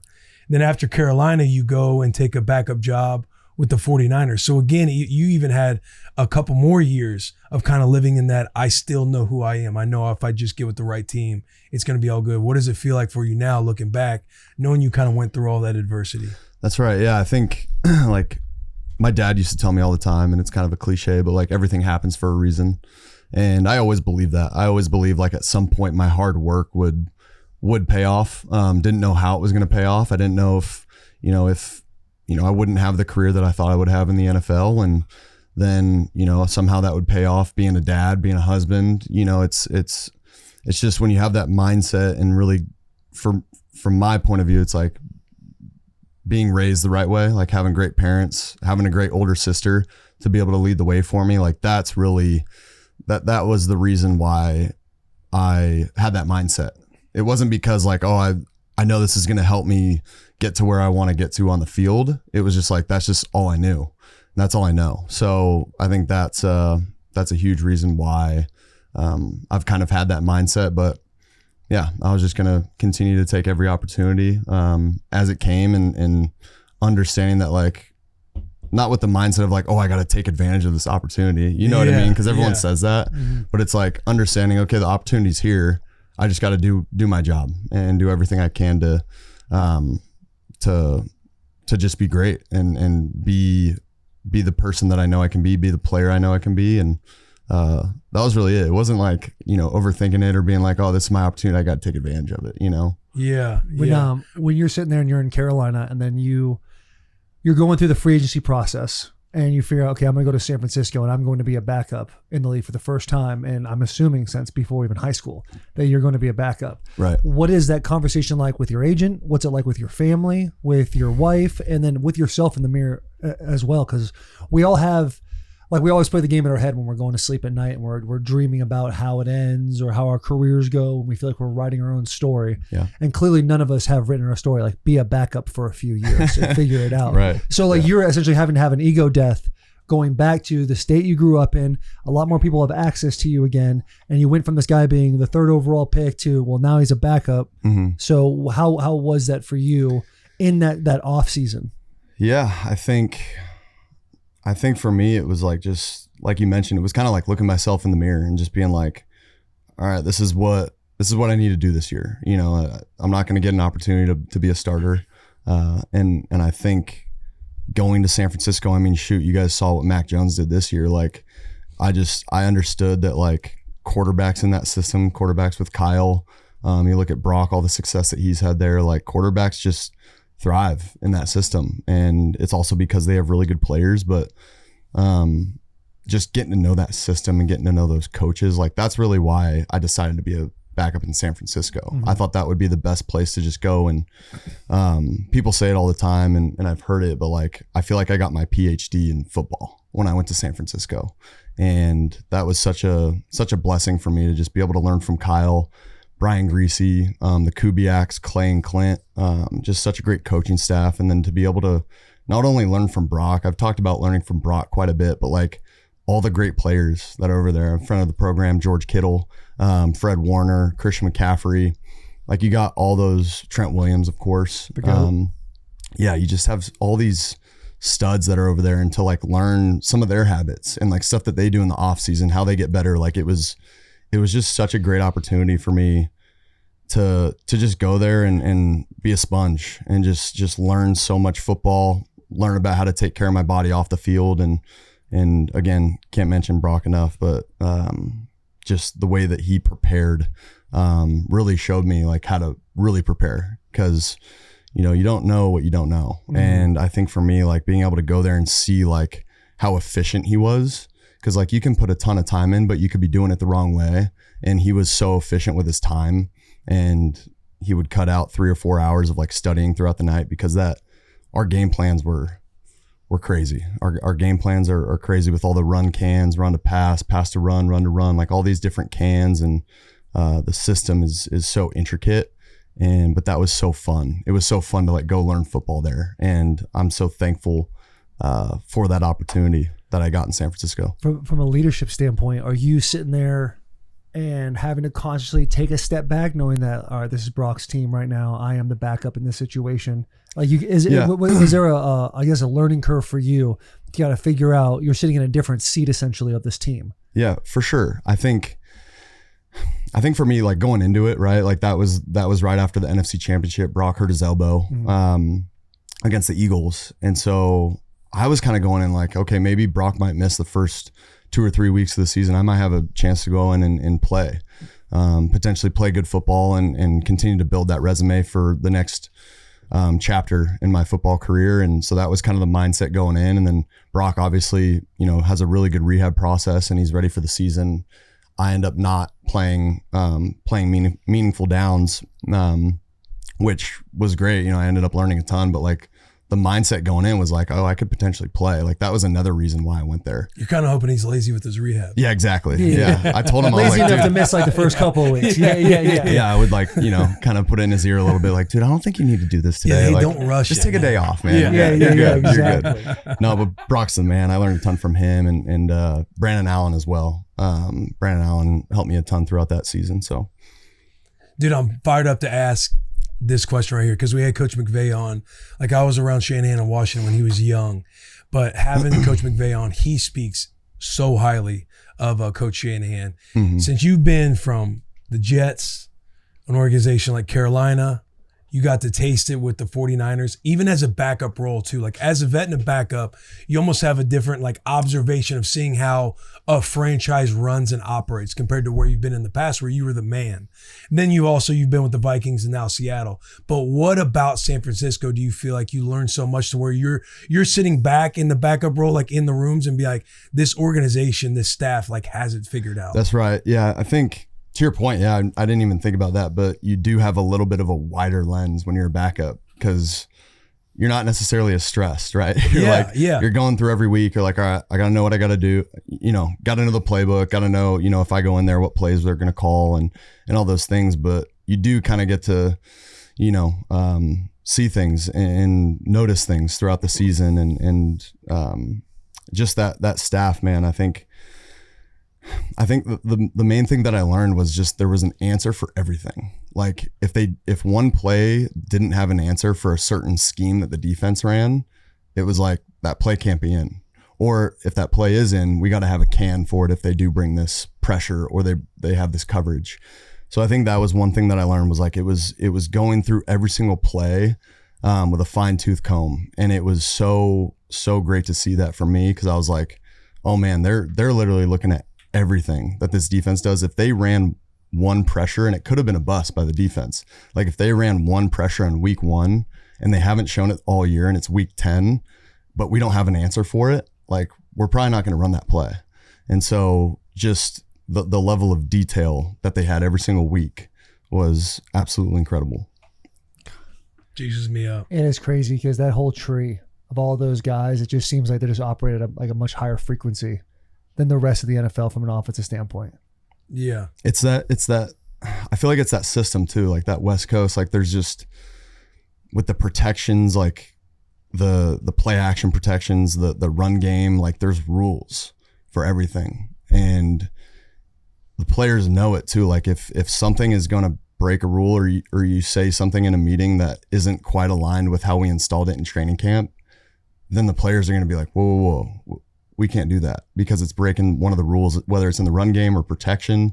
Now, routes, you can get crazy with the routes, and they do from week to week. But yeah, I think like starting with the run game and the protection, we could spend this whole podcast talking about football, by the way. This is great. And I know you're just talking about it, but it's so fun, man, to talk about this, especially like learning from a guy like Kyle. And like I mentioned, Greasy and the Kubiaks, and then being able to learn from KO as well in Minnesota. Like I feel like I've learned a ton of good football, and I'm so grateful for that.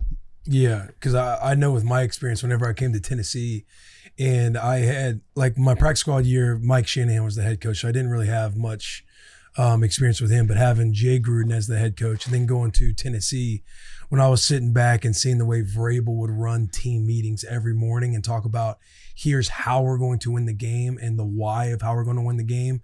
And then you're kind of like, you're not resistant to it at first, but you're kind of questioning like, oh, is this, how is this going to play out? And then when you see it play out, the whys and here's how we're going to adapt and the detail behind everything. And then when you lose, he's showing you, we talked all last week about these 3 keys. And then he's showing you plays of the keys that we did not execute. And then you end up losing. And then when you win, he's showing you, here's how we won this game. And here's how we're going to win this next week. Yeah. And how it all comes together. You're like, oh, damn, like this dude from a head coaching perspective, from running team meetings, has this element kind of figured out different than other head coaches that I've played for. That's right. And I feel like, head coaches that are really good at that, I feel like just, locker rooms gravitate towards them because as athletes, we like to think that we're pretty smart, and there's some smart athletes out there, but like we're groomed at a young age to like, figure out the why. Like, why am I doing this? Oh, okay, coach said we're doing it because of this. Okay, I'm good. I can go. But if as a coach you can't explain like why we're doing something, then I feel like that's where you kind of start to lose the locker room a little bit, or you lose the offense or the defense. Like I think a coach that is really good at explaining like why we're doing things and like why we're doing a game plan a certain way, like I think that's a secret sauce for a coach that can really figure that out, and the good ones kind of always do week to week, Or hear why in this situation, why we're going to bend our rule a little bit, and then they show you what the team's doing to where everybody's like, okay, I get exactly why we're going to be doing this, versus being like, oh, I don't drop in this hook area on this coverage. Why am I doing that? Exactly. But when they break down the tendencies and everything else, here's how this rule is going to look a little bit different this week. Yeah. I love that. Yeah. Let's just talk ball, man. Just a little bit of ball. Yeah, just we can talk ball. Defense too, like hook coverage. Get dropping in the hook to flat. Yeah, like what gets you going to the flat? What keeps you in the hook? You got to see one of the best doing it with Fred Warner. No doubt. You guys in Seattle have a hell of a linebacker room. Yeah, we do. It's every single week watching those guys work, and I will say too, like we always say it in our building, but like loose and focused, like our group is just. They are so like during practice, like you see them laughing, joking around when they're not in. And then once they get in, it's like a switch is flipped and they're just like, we're rolling. And I think that's so powerful to have a group that's, because sometimes you get guys that like mess around during the breaks of practice, and then you get one guy that can lock in, and then the other guy who's like still kind of in that mode, so kind of practicing, in the joke, still kind of in the jokey mode, and he's like in there practicing and like kind of fucking up a little bit, but like. For everybody on our defense and our offense to like be able to joke around during practice, or not joke around, I think that's like kind of a bad way to say it, but like to be messing around during practice, like, and then all of a sudden everybody's locked in to doing their job, and if they don't do their job, they're pissed about it. Like to have a group that is all on the same page doing that, man, it's a special group. It's fun to be a part of. Yeah, it's that cliche of like inside the lines. Like when you're sitting on the sideline, you're out for a little bit. Guys be able to like kind of switch off for a moment and have a little bit of fun, but then getting right back into it. Like that's like a learned trait that a lot of guys have. How is MacDonald, how does he handle the culture of that? Like, does he get on guys when they're like, hey, they're not locking in? Younger guy comes in, he sees the vets, they're joking around the sideline, so they think it's okay to joke all the time. He thinks he get nipped in the bud. Yeah, he is like, I would say he like wants us to be that way. He wants us to be joking around and laughing, but like he knows once we're in football, and I think this is another thing too, like having, we call it like our leadership committee. but it's everyone, whether it's, quarterback, tight end, running back, like every position room has a guy that is in our leadership committee, and we meet almost every week. And those meetings are so fun, like to be a part of with Mike, and just like what he expects us to be like. And he loves when we're like messing around, joking around, but he expects us, like once we're locked into football or once we're talking about football, installing, when we're on the practice field, like he expects us to be locked in. Mm-hmm. And if we're not, then he might reel us in a little bit, but he expects us, the players, to be able to reel guys in. And that's when, like, if we don't do that as leaders, then he'll come to us and be like, hey guys, like we're a little too loose at practice. Like we got to lock into these situations. And I don't know, I think he just does such a great job. He's got such a great feel for the locker room, and for the guys. And I think that's his biggest trait. One of his biggest traits, obviously he's a really, really good defensive coordinator. Mm-hmm. But his ability to just kind of feel out the locker room and feel, kind of the vibe, because I'm sure you guys have been around coaches that aren't necessarily great at, feeling the vibe. And it's, they get in a team meeting and they're all happy, jovial. And, it's like, coach, we just lost by like 20 points. Like, what are you laughing and joking about? I had the opposite. We would win by 21 points, and the guy being there like, you guys fucking sucked this weekend. And it's like, oh Jesus. Well, that's dude. a typical there's that's a a college approach, though, right? I hate that There's a so much. balance. It's like, hey, let the boys. It's a long season. Yeah. Let's have a little bit of fun. Yeah, but that's what Mike would do, right? Is like we get up there, we do this like shadow box thing. We like hang out with the guys. We have, he gets there, one of the other assistant coaches, Nico Thorpe, gets up there and like run some of the team meeting and run some like competition stuff that we do at the beginning of the meeting. And then everyone's hooting and hollering. And then once we're done. And it's like football. We got to lock in. And that's like Mondays and Wednesdays for us. What's a trait, behavior, or mannerism that you that people bust Coach MacDonald's balls for? Oh man, I would just say his awkwardness. Because like sometimes, and he would be the first one to admit it. Sometimes like in a team meeting, like you can see that he's like thinking about something, and as players, like we love it when he does it because we're like, oh, like he's about to like give us something that we really need, but like it's taken him a little bit to kind of, because he knows exactly what it is. He just is trying to figure out like how to verbalize it in front of the group. Yeah. And man, he's just the best because he's like, he is so authentic to who he is, and he's never gonna like try to change for anybody. And I think, as players, like as adults too in the NFL, like you appreciate a coach like that. Like you appreciate a guy that's just like real, and he's just gonna keep it real in front of everybody and truly be himself.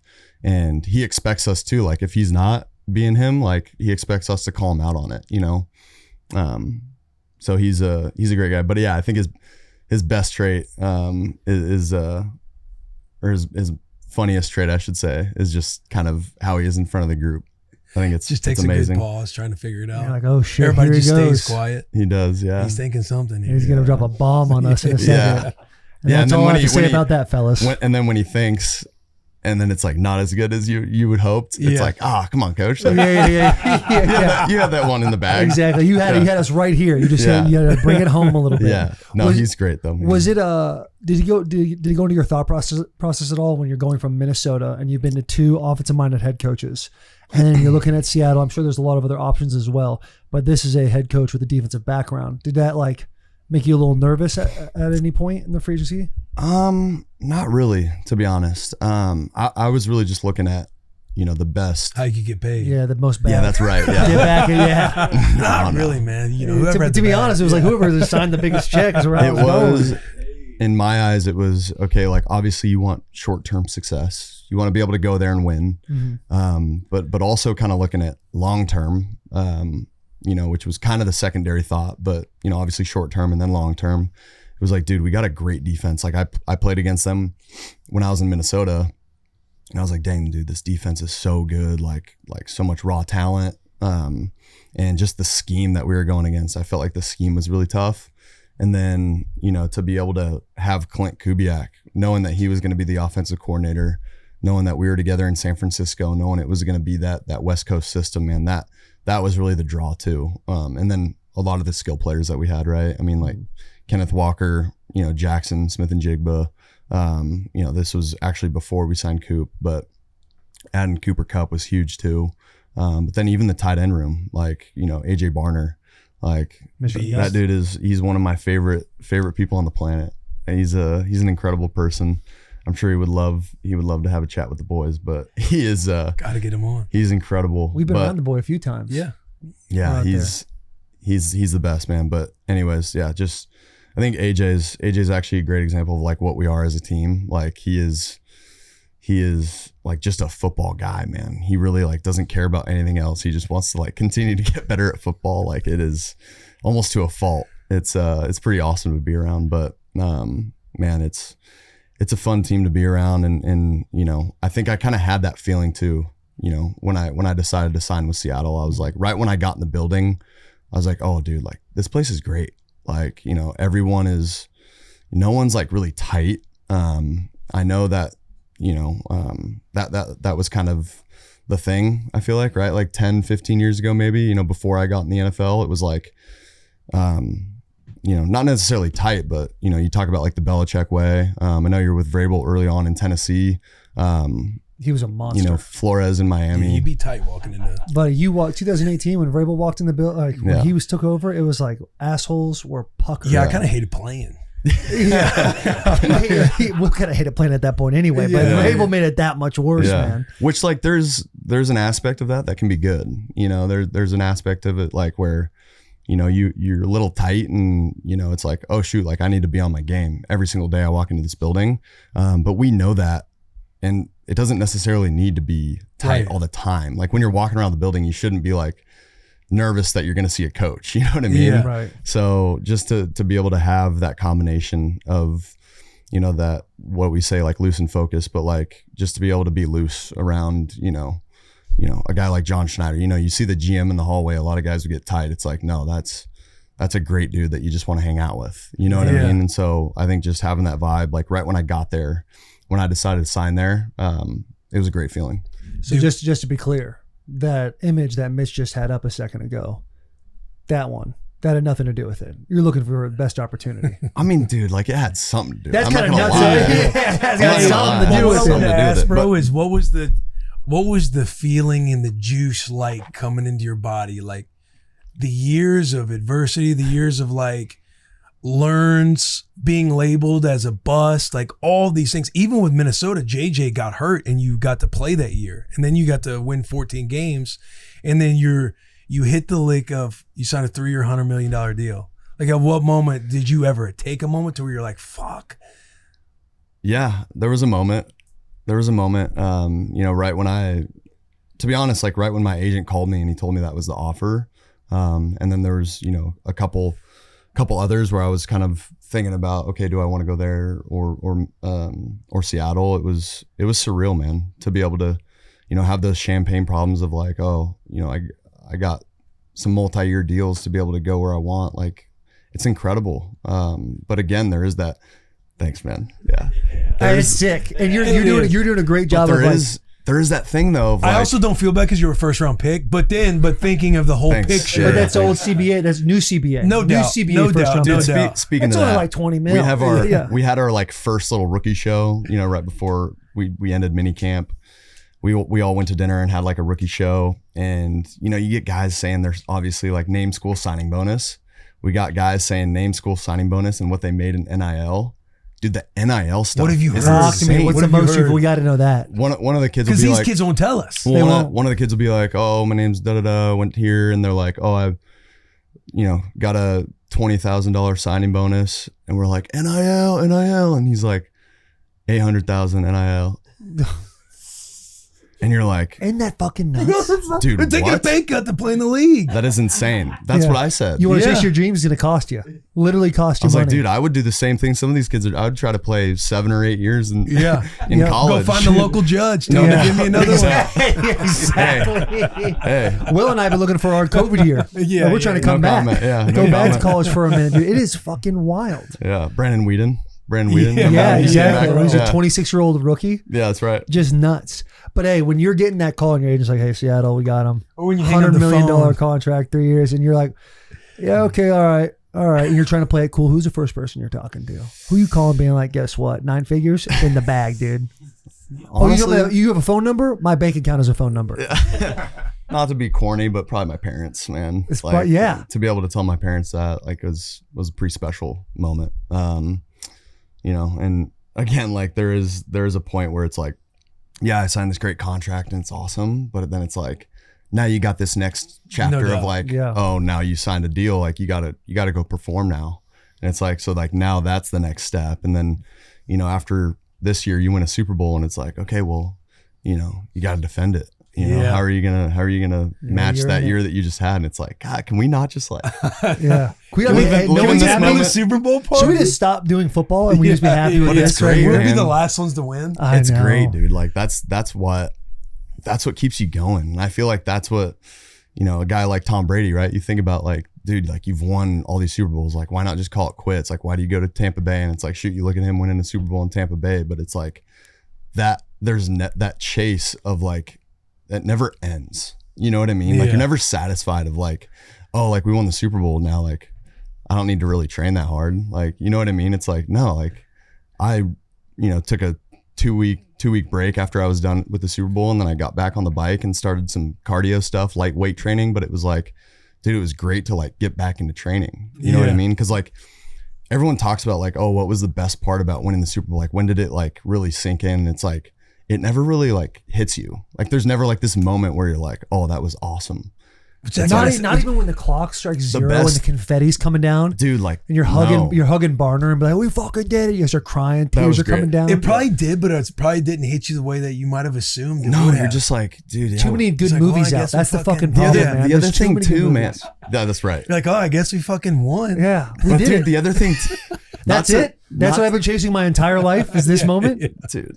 Not to be a freaking douche, but like, be a douche, dude. I know, but like, I didn't play great in the Super Bowl. Like I missed like way too many throws and we still won. Like our defense balled out and I didn't turn the ball over, which helped. But like, dude, to like win the Super Bowl that way, I was like kind of bummed. You know what I mean? I was like, I want to freaking score. That's like the true competitor's mentality. I want to score like 40 points. You know what I mean? Like I want to go out there and ball out. And it's just like, dang, like I didn't play my best football in the Super Bowl.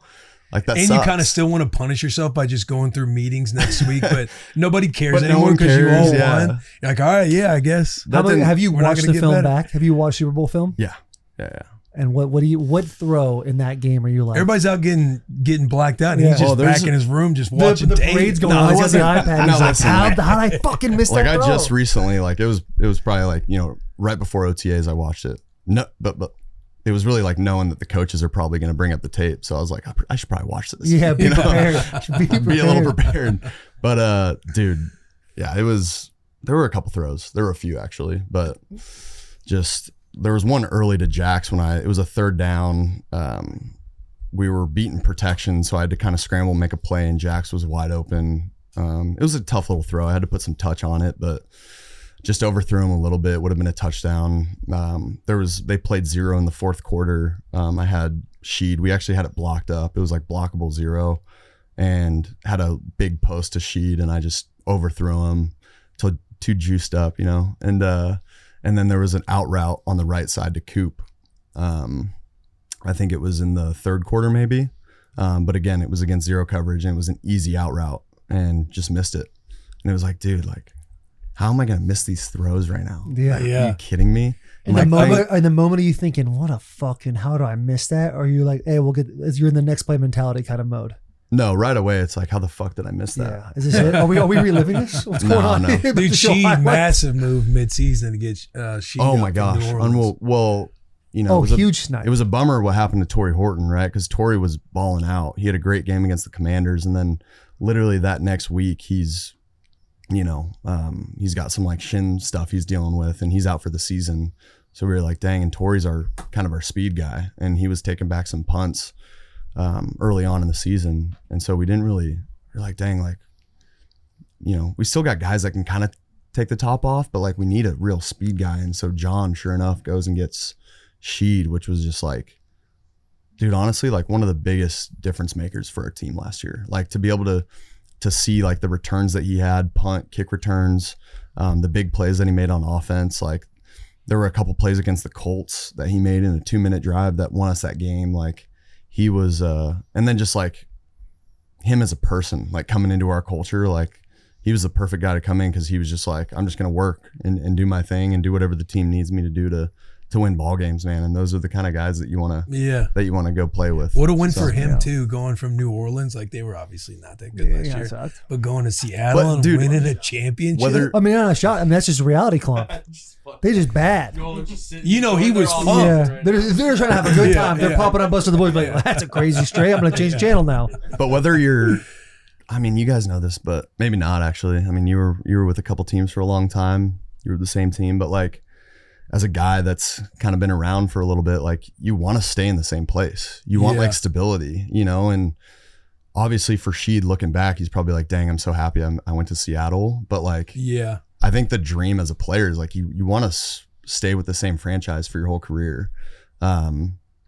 Maybe not, but at least that's what I was kind of thinking. I can, dude. Like, even if we were trash in New York, like I wanted to go and make it right. Like I wanted to go, you know, win Super Bowls in New York with the Jets. And like, obviously that didn't happen. It wasn't in the stars for me, but like, that's what I wanted. You know, that was the dream. And so I think there's a little bit of that. Maybe that's just me though. I don't know. No, I think everybody wants to like, I mean, it's just like high school. You pretty much play for the same team. Yeah. Unless you transfer like I did. And then you go to before NIL. I actually could college. I would have guessed that. That I transferred? Yeah, I would have guessed that. Oh, bro, you don't know. I'm a loyal cat, man. I'm a loyal dog. My dad made me move. Best move I ever made in my entire life. But NIL, before that, it's like you pick a school, you're sticking it through no matter what. So when you get to the league, it's like, wherever I'm getting chosen, or if I became an undrafted free agent, whatever it is, like this is home for the next 20 years, hopefully. I want to raise a family here. That whole entire game. Yeah. But I mean, Seattle rips too, dude. Seattle's cool too. Was there ever a point in your career where like you could have gone somewhere else? Probably like yes and no. So in 22, when you signed an extension, like you never got to free agency. I never went through the free agency route. I knew when, like I would have never said this in negotiations because I wanted to like get the highest contract possible, but I would have probably taken less money to stay with the Titans because I am so loyal, Sam. Right. I'm a very loyal guy. Right. Did I not just say that? You want to stay in the same place? You want to stay in the same place. Come on, dude. So when I remember sitting with my wife and I'm like, we're doing negotiations and it's like they're kind of lowballing offers. And I'm like, hey, I hope I stay here. But, you know, if they don't, I still think like, this is an awesome place. Hope we come back here or whatever it is. But in 22, when I had my second ACL reconstruction and I knew it was kind of over, like Elitrosh was like, hey buddy, it's this song and dance for you. You're done. And you're like, no, Neil, I'm good. I'm like, you sure? And at that point I was like, I was kind of falling out of love in a lot of ways because I never really was injured. I dislocated an elbow and got my tonsils out. Like those are the only two injuries I ever really had in football. So when like there it is. That's the last time I stepped on the gridiron. That's when you hurt your tonsils? No. Tonsils were in college. And hey, that's a monster, dude. Getting your tonsils out is a monster when you're older. But I got a couple calls from like Kansas City, Pittsburgh.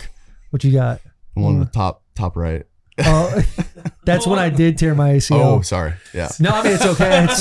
That's way past me now.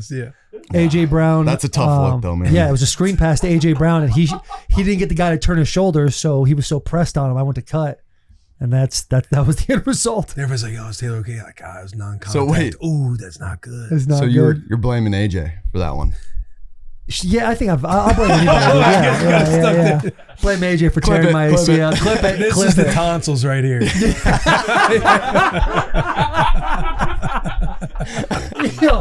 What are we doing, Mitch? Why is this on the pod? I'm just showing what the internet shows. I think it's really nothing worse than a face mask off of a helmet. It's like, they're definitely inflamed. We gotta get them out of here. That second row, left one. That's the worst injury of all. Gout, dude.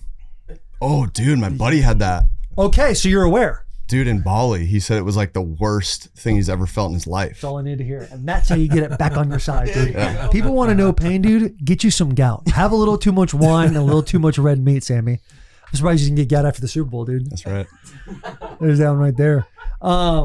Anyway, what the fuck were we talking about, boys, huh? Want to stay with the same team. We want to stay with the same team, dude, and that's sick. I got a same team question. Yeah. Were you really hoping that it would work out with Minnesota? after your 14-win season? Yeah. And also, did you feel vulnerable going into free agency, knowing how the year ended, and everybody's putting the boogeyman question mark? Came Sammy D win the big one? Yeah, I think for me, Wow. like Minnesota was amazing. That's a great question, by the way. Hard hitting question.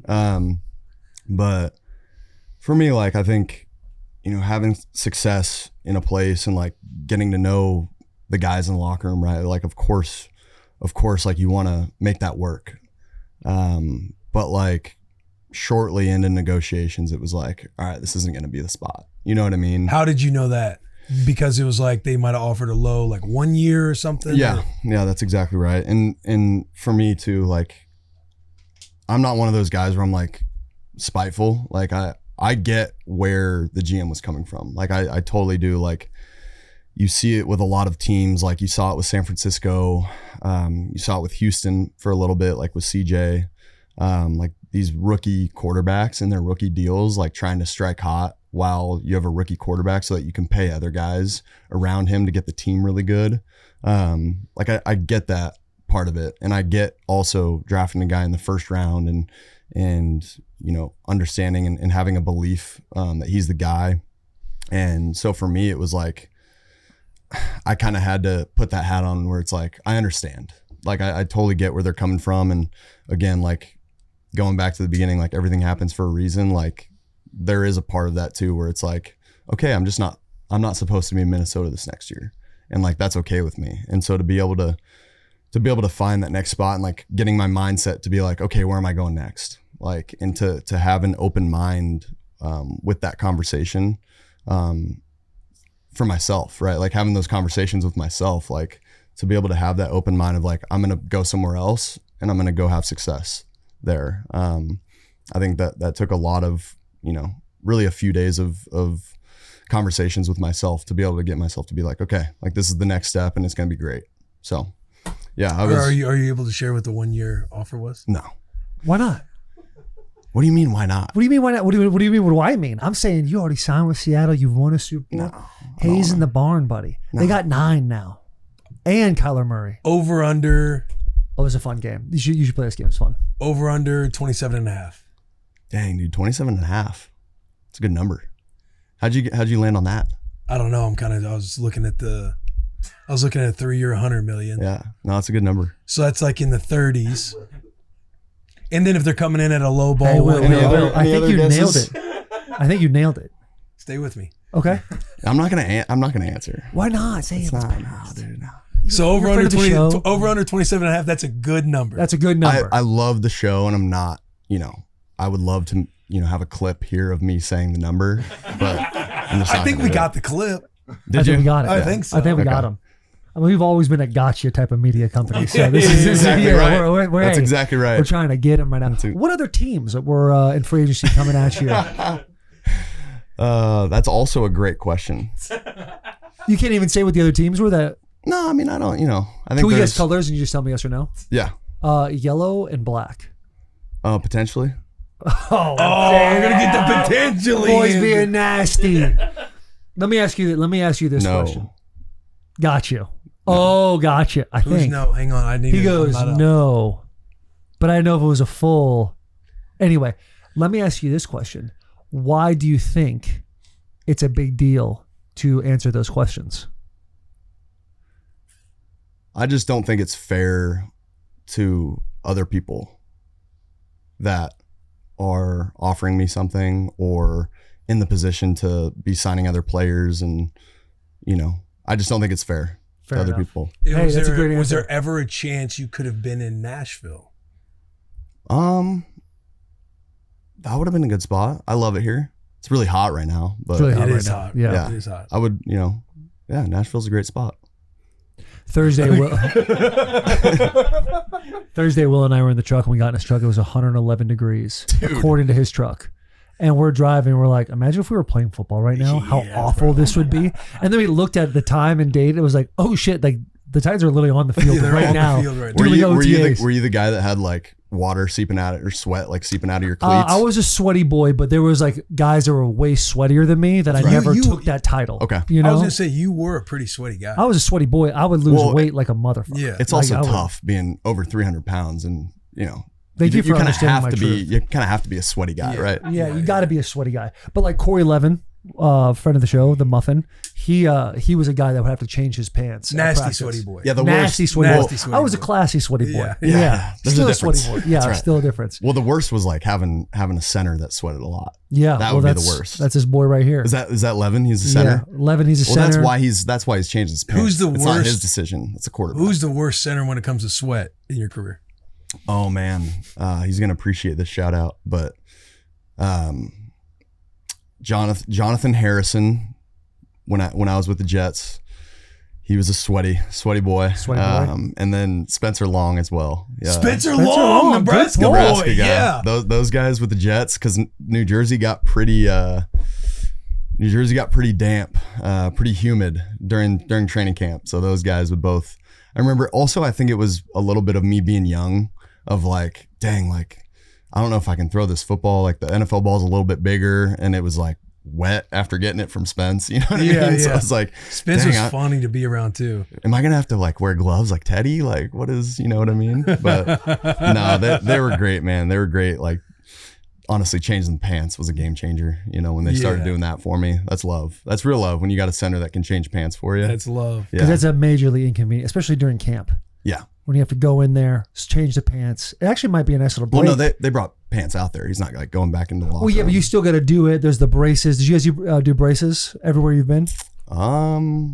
I don't think so. That's kind of nice. That's not. Yeah, I didn't The really pay Titans, attention to that. They would make us wear knee braces after like my third year. Yeah. It was horrendous. Yeah. So the thought of a guy switching pants would be horrible. Did you have to wear knee braces in college too? Yeah. Yeah. I had to wear That was knee a big braces in one in college, college, but we yeah. had to wear it at college and practice. So I got so used to it, I was like, oh, this is just being an offensive lineman. And then I remember going out to my first camp practice at the Titans, and I put my knee braces on that I had from college. And Michael Ruse, who was a 10-year vet, he was playing the position that I was essentially there to take over. He like laughed at me and he was like, hey, it's so fast here. If it's going to go, it's just going to go. Like, you might as well be fast enough to get through it. And I'm like, yes, sir, Mr. Ruse. And I just took those braces off Jeez. and dude. never looked back. There he is. There's nothing like it in college walking up around the O-line group and just hearing them bitch about the knee braces. Oh, bitch Yeah. about, Nothing bitch like about it. everything. Everything. Yeah. Everything, dude. Which like I'd probably do that too if I was. Yeah. Dude, it's yeah. awful. It's I didn't say it in a absolutely way to where you terrible. like feel bad for him, but it's just it's such a funny environment to be around Yeah. when the O-linemen just get going about something. Yeah. Oh, of course. Well, that's their outlet, right? It's like Yeah. you guys don't get a ton of credit. You know, No, on they the field. You don't get They're to like score cattle touchdowns. out there moving around the Yeah. field. Yeah. Yeah. And they always like, I don't know why they always bury the offensive lineman the most. Like at the Titans, you saw Keith Carter, the way he treated us. Yeah. We were whipped dogs. Yeah, we're out going there. through a couple bags, and you look over at the O-line, and they're just We're just drenched in Yeah. sweat. Hell. And he's like, our best period has to be team. And I'm thinking, then why are we going this hard in individual if you want it to be the best 'Cause, period? Taylor, you got to get better. I'm trying to get better, You dude. gotta- Don't even put him up on the screen, dude. Can't stand that guy. Get See, the I'm kettle some louder. Oh, yeah. I'm not a fan at all. Um, I've been actually very verbal about not liking Keith. Wait, but you look great now, by the way. Thank you. Thank you, Sam. Yeah. I appreciate How much that. weight have you lost since playing? 60 pounds. I was like 308 to 312. Now I'm in that mid 250s So category. you had to work hard at like keeping weight on, or not really? Oh, I'll keep your weight on? Yeah. Yeah. Oh, yeah. Like I was 254 my first time I weighed in at Michigan. And then when they told me I was done, like in 3 weeks, I was 285. It got to the point where Will and my wife sat me down and was like, hey, you actually need to gain weight. You're starting to look like someone could take you. And I was like, oh, when you "All right." got down like in the 40s. Yeah, I got in the 40s, and it just honestly just felt good. Yeah. I was like, I enjoyed it. I could like see it for the first time. I'm like, oh my Yeah. God. Yeah. And so like I was kind of living. You weren't doing the See it for the the big first O, time. were you? You were No, never dude. you were never a bad body O-lineman. No, I was never Like, a look bad- at that. That's a great angle for the boy right there. That's a good angle. Is that just you? The red sleeve is just hiding the tribal, or what's going on? No, there? dude. I just juice, just started. Yeah, I started to get a little more Get a little aura swaggy. about me, dude. I Was started that to change it up. Post Jano, Jano. post Josh Norman. Yeah. I think that's you level up, dude. Every cornerback I took in my day was like a little. Or I'll add a Yeah. spat now. I'll add a visor now. Those are like scalps, dude. Yeah, exactly. You take them out. Yeah. That's great. Dude, that is so funny. The amount I get commented about this. Have you seen him since then? I Like after haven't. you're done playing? And dude, so I've told the story multiple times. This situation Oh, happens, sorry. right? Sorry for asking. No. This is your show, dude. this happens, and there was a guy named Ryan who owns Hang Tennessee, which is a merch company. Okay. They sent him a T-shirt that says Taylor Lewan is my dad. Somebody found his address and sent that. The next year, I fail for a PED. So Josh Norman takes a piss cup and sends it back to Ryan. That's good. And I think he got the last laugh in the whole thing. Yeah. Which is nuts too, because like I wasn't a huge fan of him because of the way he the reason why we got into it was because he tried to gator roll Derrick Henry in like a 4 minute, and I saw it and I was like, we're not doing that here. But Will played with him, knew him well, and I knew a bunch of other guys like, hey, Josh is actually a great guy. Yeah, He's I actually played an with Josh awesome a little dude. bit in Carolina. Yeah? Yeah, he came back to Carolina. How was that? He Did was you great. talk about? Did you bring me up? No. Okay. I don't even. Does he even know? I don't even know if he knows your name. That's tough. That's No, tough. he definitely knows you. Josh is the man, dude. We gotta get him on the bus eventually, dude. Yeah, You got to, dude. It'd be great. You got to. Especially you could be, now, you could be like a good enough mediator times for us. Yeah. Sit there, you guys host, and we'll be your guests. Yeah. Yeah. No, that'll be good. So I remember back in the day, like shooting him a text and I think asking him. I can't remember what he said, but it was kind of like a no. Yeah. I'm thinking, bro, I'll be the guy in the middle. Yeah. It was like me talking about the contract situation. Yeah. But if I do come back on and host with Will and you and Josh are sitting here, then I might have to get some coin. You know what I mean? Oh, Yeah. you need Might have to pay me. I'm just saying. you're trying to get paid. I'm just negotiating. We'll talk court. about it later. Hold on, We'll say worry it. about it. How much do you need? Oh, that's a different story. Right. We don't have to get into that. What is your number? What is my number? What's my contract right now? 100.5. You know what it is. You know what it is to the T. Yeah. So like somewhere. If a brand's making you fly somewhere to do something for a day, what is your? And this is actually a good Probably question like- to answer. probably like 2.2. To fly and do something? No, it's not that much. I kind of like that. I kind I'm of just like trying that. to, you don't want to start too low and then you Correct. negotiate Right, down. right. I want to say like 2, and then you guys say, Yeah, you want to anchor the same way. and then you Minnesota guys say like, anchored all on the right, 1 year. like 5K maybe. Free flight. Yeah. Free flight. Free flight. Bagels and OJ. Dude, That's when perfect. I was OJ. when I was That's perfect, hitting Sammy actually. up, when I was trying to get this This guy knows podcast me. done, I texted you or DM'd you, and I was like, "Hey, we'll pay for your flight. We'll buy your flight." You're like, no, it's okay. I'll already be out there. Yeah. So I was negotiating against myself Yeah, you were. the whole entire time. Well, I got to pay for something, and then you're Yeah. like, I got here. You're like bagels and OJ. yeah, I was didn't like, even plan that. Actually, I was just planning to raw dog you. Just bring it in here, no food, nothing. Sammy You're D you're smooth. planning to what? Yeah, you heard me. Sammy D smooth. Tonsils, those tonsils, man. He had me believing. You saw what happened last time. I had bad tonsils. That photo. It's good stuff. Sammy D had me believing that he just came out here for us. He's smooth. What? Yeah. What else So did he I said came out he here said he for? was already going to be out here when you talked about negotiating against yourself. Yeah. Like, hey, we'll fly you out here. He's like, oh, I'm already going to be out there. Yeah. So when we were walking what are you on doing here. out here? Visiting the mean? boys. What you man. doing here, boy? Visiting the boys. Just hanging out. Just Actually, wanted to though, come and get a little. You know what happened? So this is actually great. So obviously during the playoff run, you guys hit me up. Like, hey, love to get you on at least like a Zoom or something. And I said no. Right? I was like, I'm gonna everything that I do, I'm doing with the team. Whatever the team wants me to do, I'm doing. But other than that, like I just want to lay low. And so when you hit me up because I remember saying, oh yeah, we'll do something in the off season. And you hit me up. What was it, like 2 months ago? Yeah. 3 months ago? And I was like, oh, fuck, I got to do that. I felt so bad about not doing it during the playoff run. We got it. We understood. It was honorable. For of you. sure. It's honorable of you to feel For bad, sure. but even if you were like, hey, it's not going to work this offseason, the next time you wanted to come on Bussin' with the Boys, I would be like, no. Yeah. You know? Yeah, we bought your. I would be like, no buddy. fucking shot Yeah. saying this. But I said, oh, I'm going to do it this offseason. season. Yeah. And then when you had DM me, I can't believe you don't have my number, by the way. Yeah, well, that's on both of us. It is. Yeah. 2 NFL guys just trying to communicate with each other. But it was just crazy. Like I was like, had pretty much my whole off-season schedule planned. And then you shoot me that text or DM and I was like, oh man, like my whole calendar is basically like filled. I got to figure out a weekend to be able to come on the bus because I already said I would be here in the off season. So I did. I owed it to you guys to be able to make it here and I did. And I'm making it a great weekend though. Like we went out to dinner last night, had a good time, playing golf this afternoon. So it's Yeah? good. What dinner spot you hit? We went to ABBA. ABA. I know the name. Is that Bryce Harper? Is that the? I think, yeah, Bryce Harper is the one that said that place. It's elite. Some would say Yeah? it's elite. Some would say it's elite. It's very good. Yeah. Okay. I think it's like Mediterranean. Oh shit! I've been there twice. It is there. Yeah. Hey, How they get the Christmas trees up in the ceiling? dude. dude, how did they do that? How do they do that? Is this it right here? I thought the Yeah, same dude, it's thing. awesome. Look at that. Look at that. Looks like it's like, you know what that is? You know what? That's Harry Potter. Rainforest Cafe for people with money, dude.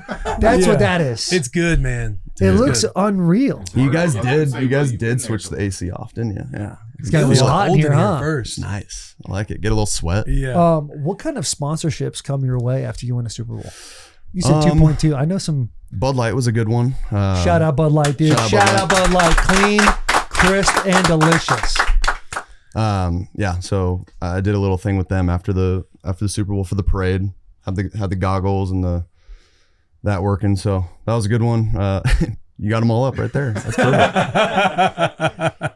Bose, Panini. Okay. Not with Nike. K Jeweler. I did something with K Jewelers before my rookie year with my mom. Really? Yeah, that was like a Mother's Day thing. That was fun. But yeah, I'm very picky nowadays with my marketing stuff. Is there one? I like being a free agent. You know what I mean? Yeah. I like kind of being able to do whatever I want. If you could have one company sponsor you, what would that company be? Oh man. Because I got a list for me if you want to hear some brainstorming ideas. I should have, dude. You guys got to send me the questions next time. We don't so I even can know the prepare. questions. We That's don't the know. problem. We don't do a whole lot of preparing. I told you how much I looked into. I know. Taylor came up to me for everyone listening. He was like, he came up to me this morning. Hey, I read a lot about your grandpa this morning. Dick Hammer. I went in and I was like, let me go back and listen to a little bit of the podcast. And then something Dick Hammer came up and I'm like, this can't be real. This name can't be real. Yeah. And then learning all about it. That's what I spent my study time on the Sam Darnold podcast, learning about Dick Hammer. Yeah. Your Legend. grandfather. Well, this is the time now. If you have any questions about Dick Hammer, like with all that studying that you did, I think it's a good pivot, dude. Maybe your greatest sponsor is right there. Marlboro. Hey, that'd be sick. That would be bold. Bring back. They can't even do commercials anymore, but do like a. I don't know. I think YouTube you can do commercials for that, can't you? Something. We can make one in the Something. shop. We'll make a Marlboro. Something. We had a green screen right back here. Put a cowboy hat on you. God, you guys got it all here, man. Thanks, dude. We got it all. We got a good set of boys around here, man. Yeah, that's good. So Marlboro's No, probably not. probably not. No. Probably not. Yeah. I don't even think, are they even doing commercials anymore? They can't. I think there was a legislation was passed in like the 80s, or 90s, or 2000s. And they can't do that anymore. Hey, this dude's a badass. He's a badass, right? I don't know. I don't have any brands that are really speaking to me, Nothing that really comes to mind. I want to just keep an open mind, Keep an open mind. Do you guys feel like there's any brands that would be good for me? our company? For me. No, not for you. Oh, for you? For me. This is about me. What do you love I'm to the do? guest. Yeah, you're right. Yeah. Sam, I love how you're now owning the position you sit in. What do you like to do? You like to golf? Like to golf. Okay. What else do you like to do? That's about it. Yeah, Okay, just like to so golf. probably golf stuff. Golf stuff. Call me a crazy person. I like to drink beer. Okay. Bud Light's already Bud Light. locked Not up. during the season. Of course. Only on the weekends. Responsibly. Yeah. Yeah, but yeah, I like to. What's the best golf brand? Callaway? I mean, Titleist Titleist? is pretty good. Titleist? Yeah. Can't Titleist. sleep Are they on a Titleist. sponsor? I've worked with them before. Okay. I got my Scotty Cameron shirt on. All right. Shout Yeah, I out. see you bringing up free shout outs on the bus. I That's know. crazy. No. That's kind of no. nice. That's kind of wild. You dude. asked. Yeah. But If you would yeah. have won the Super Bowl before the production took place, you could have probably been on Happy Gilmore too. Yeah, that's right. Happy Gilmore too. Did you guys like that? It was, It was good. It was fun to have some A nostalgia. lot of cameos. Yeah, a lot of cameos. Yeah. A lot of cameos. Yeah. Yeah. I'm a big Adam Sandler guy though. So Same. I think, yeah. He's We all incredible. are. He's amazing. Oh my gosh. If you could be in somebody's movie, what Ooh. actor or actress? That's great. I got to meet Chris Pratt. Big fan of the Seahawks. Unbelievable guy. I think He's great. if he asked me to be in a movie or a show, I would no doubt take that opportunity. Mm-hmm. Will Ferrell is another one for me. Hard to beat Will Ferrell. Yeah, like I grew up just You loving got all to of his sit with him, movies. right? Like on a Yeah. pod? I had Like your pod? I had a podcast in college. Yeah, it was not great. I was not a great interviewer, believe it or not. Really? Yeah. And So- Will Ferrell was what? He was like your first guest, wasn't he? Will Ferrell was one of them. Yeah. one of the first guests. That's insane. He was great. Awesome. You probably had to be nervous as shit, dude. Well, I was just like, dude, when people come up to you, do they expect you to be like hilarious? And he's like, dude, that's one of my pet peeves is like people laugh, make me laugh, clown kind of thing. You know what I mean? Like they all expect him to be funny, and which he is. Like he's a naturally funny dude, but he's also like, I'm a normal person. Like I don't have to be funny all the time. Yeah. You know? Yeah. But yeah, he was a great guy, or is a great guy. So yeah, man. You played with a lot of great wide receivers. Back to football. Who's your top three? Top three receivers? Top three receivers you've ever played with? In no particular order. In the order. Of one to In a three. particular order. In a particular order. No particular order. I'm gonna go. Well, no. No. I'm gonna go. Here's your Particular one. This order. is your three right here. JSN. Yeah. JSN JSN's your number three. three? JSN's three. No. JSN, Justin, and then DJ Moore. Okay. DJ Jordan Moore. Addison is close too. He's in the mix. Jordan Addison, help me out, my fantasy. You can throw the this deep year. ball to one of those guys. Who you throwing it to? Gotta go JSN. The way that he can track a football and make you look good as a quarterback. You're on the 15-yard line, red zone. Who you throwing it to in the end zone? JSN. I mean, dude, you know the drill. Yeah, I feel you. I'm gonna Yeah. make sure we have all the fodder that you go. Who would against be Justin number two Jefferson. after JSN? Justin. Okay. Justin, you and JSN are hanging out at a bar. Things start going south between JSN and Justin. Who are you backing up? They're about to swing on each other. My teammate. All right. What do you You're mean? fighting Justin Jefferson. Yeah. I don't know if, you know. That was I don't know. I don't know who would win that fight. You What know, I think are- Justin's got me in I feel like reach. Jason. Yeah, Justin's got reach, but Jason, he's got a stronger build to him. Yeah, he's stockier than people So, yeah. think. He's sturdy. Yeah, he's got a Sturdy, little I more think. Yeah. sturdiness about It's him. kind of like you, Will. Yeah. Built a little like you. Yeah. Stocky. Stocky. Yeah, got some shit to him. Yeah, exactly. Yeah. Yeah. He Got does some have some shit shit to to him. Yeah, he It's does. He awesome. does. He does. Yeah. What else we got? Who's the highest IQ receiver you've ever played with? Dude, that's JSN is up there for sure. Really? But I mean, highest IQ by far, I think, is Cooper Kupp. The way, I mean, he's in the quarterback room 24/7, thinks like a quarterback. He's telling me, hey, if the nickel's doing this pre-snap, like this is the coverage that they're running. So yeah, it's awesome to have him on our team. Are you bummed that Kenneth Walker's not back on the squad? I love Ken. Ken's a great dude. Incredible teammate. Funny. Super. You guys got to talk to him at some point, but he's hilarious. But yeah, I mean, John's got to do whatever he's got to do. Free You know what I agency's mean? gonna free agency. Free agency's got free. And then also Ken's got to go make his money. You know what I Yeah. mean? So, all right. You gotta, Just sit in it for a little bit, dude. Just sit in it. I love it. No, we can cut it up. Cut up the awkward silence. What's no, I love the awkward silences. In that small phase where when you're in Minnesota and you are playing the last 2 games of the year, and that last game you're playing for the 1 seed, and it does not go your way, and then you get bounced Yeah. by the Rams. Is there ever any doubt that creeps in your mind when there's a lot of criticism taking place on you? Like after losing the 1 seed. Yeah, after losing the 1 seed, then you go in the playoffs as a wild card, you lose to the Rams. Now Okay, you're in after free agency. losing the wild Yeah. card game. Yeah, I think like those last couple games I played horribly. The last game against Detroit, and then the last game obviously against the Rams didn't play great. So yeah, that's a good one. That's not a fun photo. That's No, it's Mitch. not. I'm sorry about that. I'm sorry. That's good. No. Don't apologize.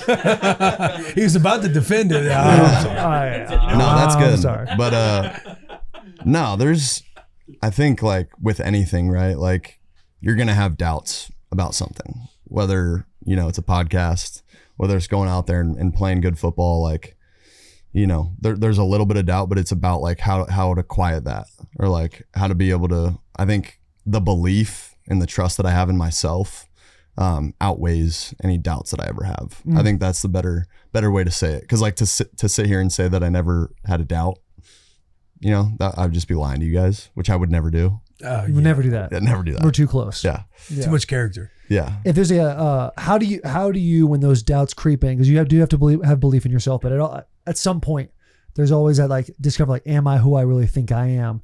How do you process that and get over those emotions? Because there's probably some younger athletes listening to this right now, watching your journey, watching your story, being like, hey, that's amazing what he's been able to do. That probably have those doubts creep in just like every athlete does, and don't know the right path for them to get through it. Yeah, I think first of all, like knowing that you're having those thoughts, and I think something to be able to say out loud is like everybody has those thoughts, right? Like you're not the only one that's doubted yourself. And I think to be able to have that doubt, but also like let that kind of fuel your like work and your process. That's kind of what happened with me. Like I don't necessarily need more fuel to work harder, but like to have, you know, people doubt you, or for even yourself, like for a little bit of doubt to creep in, to just allow that to kind of fuel you to be like, all right, like I'm doubting myself a little bit, probably because like I'm not prepared enough. Like I should have worked a little harder and prepared a little bit more for that Lions game or that Rams game to put myself in a better position to go out there and play well. And so I think understanding why the doubts creeping into your brain is like the number one thing you got to figure out, which I think is really tough. To your point, like it's tough to figure out like why I'm having these thoughts about it. So I think sitting down, like having those, like I mentioned earlier, like having those tough conversations with yourself to be like, all right, like why am I thinking this way? And to like better understand that, I think you kind of get to the root of it and you can figure it out pretty quick from there. Start one, bench one, cut one. Kubiak, O'Connell, Shanahan. The Gotcha. You guys are the Gotcha podcast. We're trying to change this year. We're trying to become that. It's good. Well, they're all great in their own right, right? You guys can kind of feel where I'm going with this. Yeah. How's Kubiak going to do in Vegas, you think? I think he's going to be great. I think I just saw him actually at the ring ceremony. How's he feel about Mendoza? He feels great about Mendoza. He loves his quarterback situation there with Kirk as well. Like just being able to have like Kirk help the rookie is going to be such a blessing for that kid, man. Like kind of the same way my rookie year I had Josh McCown, just to be able to have like that, I don't know, just like that, like constant, like that guy to just be able to bounce things off of, like, again, like we just talked about, like when you start having those doubts, like to be able to voice that to a guy like Kirk, and a guy who has lived it and has had people doubt him in the past. He's probably doubted himself at some point. Like to be able to have that as a young player is, you know, so valuable, so valuable. But yeah, I think Clint's going to be great. He's got such a, I think the biggest thing is like as a head coach, you got to have a level head on your shoulders. You got to be able to like, okay, something goes wrong. Like he's never going to like overreact to anything, you know, he's going to keep it steady. And I think for the players, like that's such a blessing to be able to have a guy who's leading you, be able to have that mindset, and be able to have like that level head is incredible, man. I think he's going to do a really good job, and his system's incredible, his offensive system. And I think they're continuing to find the right players to be out there. So it's been a good. hell of a duo in the QB room. Yeah. So Kirkwood Thuggins and Mendoza. Yeah. That Step Brothers thing they did was pretty incredible. What can we expect from Sam Darnold in 2026? Yeah, Brian Fleury. Running forward. Fleury's been great. Yeah, I think the biggest thing is just like continuing to build off of my like weaknesses, understanding like what I wasn't great at this past year, which I think for me is just like, you know, continuing to hone in on the deep ball, like understand like how I could get better that way, quieting my feet in the pocket. I feel like, you know, I'm a little twitchier, and so sometimes that kind of wants to creep in a little bit when I'm in the pocket. So like being able to calm those feet down, just go through my progressions. And but I think another area to grow is just like the turnovers. I thought I had too many turnovers last year. So just continuing to like, kind of like I did in the playoffs, but just like continuing to have the right mindset on like first and second down, keep the big boys happy and get the ball out of my hands. Like that's a huge part of being a quarterback, is like understanding what issues you have up front. you know, like understanding like the pass rush and are they rushing 5 or like got to get the ball out of my hands, being able to get to the checkdowns earlier, like just little things like that I think are key to be able to focus on as a quarterback. And but again, like I'm still growing, continuing to learn, like had a great OTAs, had a great mini camp. So just got to keep stacking, man. Keep stacking good days. And you know, I think that one of the bigger things too that I've learned, like just not getting too ahead of yourself, you know, because you can think about the season and what's ahead and what you need to do to get to that next step. But it's like, just take it one day at a time. You know, one thing that you can kind of look a little bit forward to. A lot of news took place last week about the LA Rams and the new acquisition of Myles Garrett. Kind of fucking terrifying, right? A little bit scary. He's a really good player. He's a ball player. He's a good ball player. Yeah. I mean, if there was ever a human being, And Aaron Donald, that's the Under Armour mannequin of old. And Donald might be coming back. And Donald might be coming back. Yeah. You talk about keeping those big boys happy. We need not only Christmas gifts, we need training camp gifts. Well, you want to talk about getting the ball out. Yeah. Got to get the ball out. I mean, was that when you saw that news, you're on the golf course, and you look at it and you're like, I was actually. Dude. Yeah, I mean, dude, he's a really good player. I'll tell you what though, like Jared Verse is a really good player too. It's a good pull. You know, so yeah, I think you're going to go up against great players in the NFL. And again, I don't think we play them till week 16. So like we play them week 16 and week 18. So like we'll see them later in the season. But yeah, I mean, they got a great squad. They've had a great squad, you know, for a few years now. So we'll be looking forward to that challenge. But yeah, he's a beast.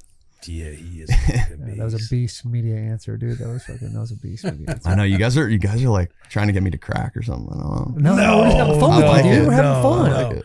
We got some fan questions here. This one's from Tyler Liddy.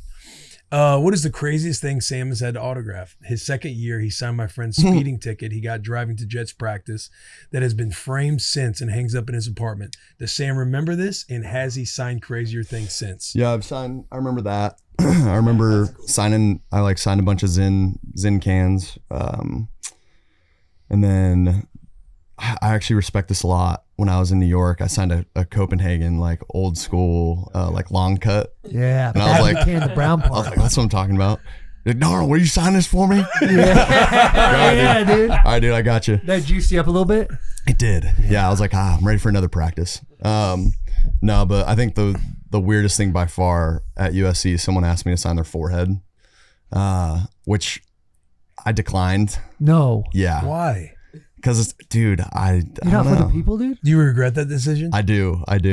That's exactly Should right. we have you sign somebody on the bus's forehead today to make up for it? Mitch get a big one. You can sign my forehead for sure. Yeah. Would you sign Mitch Crosby's forehead when the day's over? Yeah, we'd love to. Wow. You see, dude, the growth of you is incredible Yeah. to see. Yeah. It's absolutely Dude, incredible. It was like 11 o'clock in the morning, and this guy wanted me to sign his forehead with a Sharpie.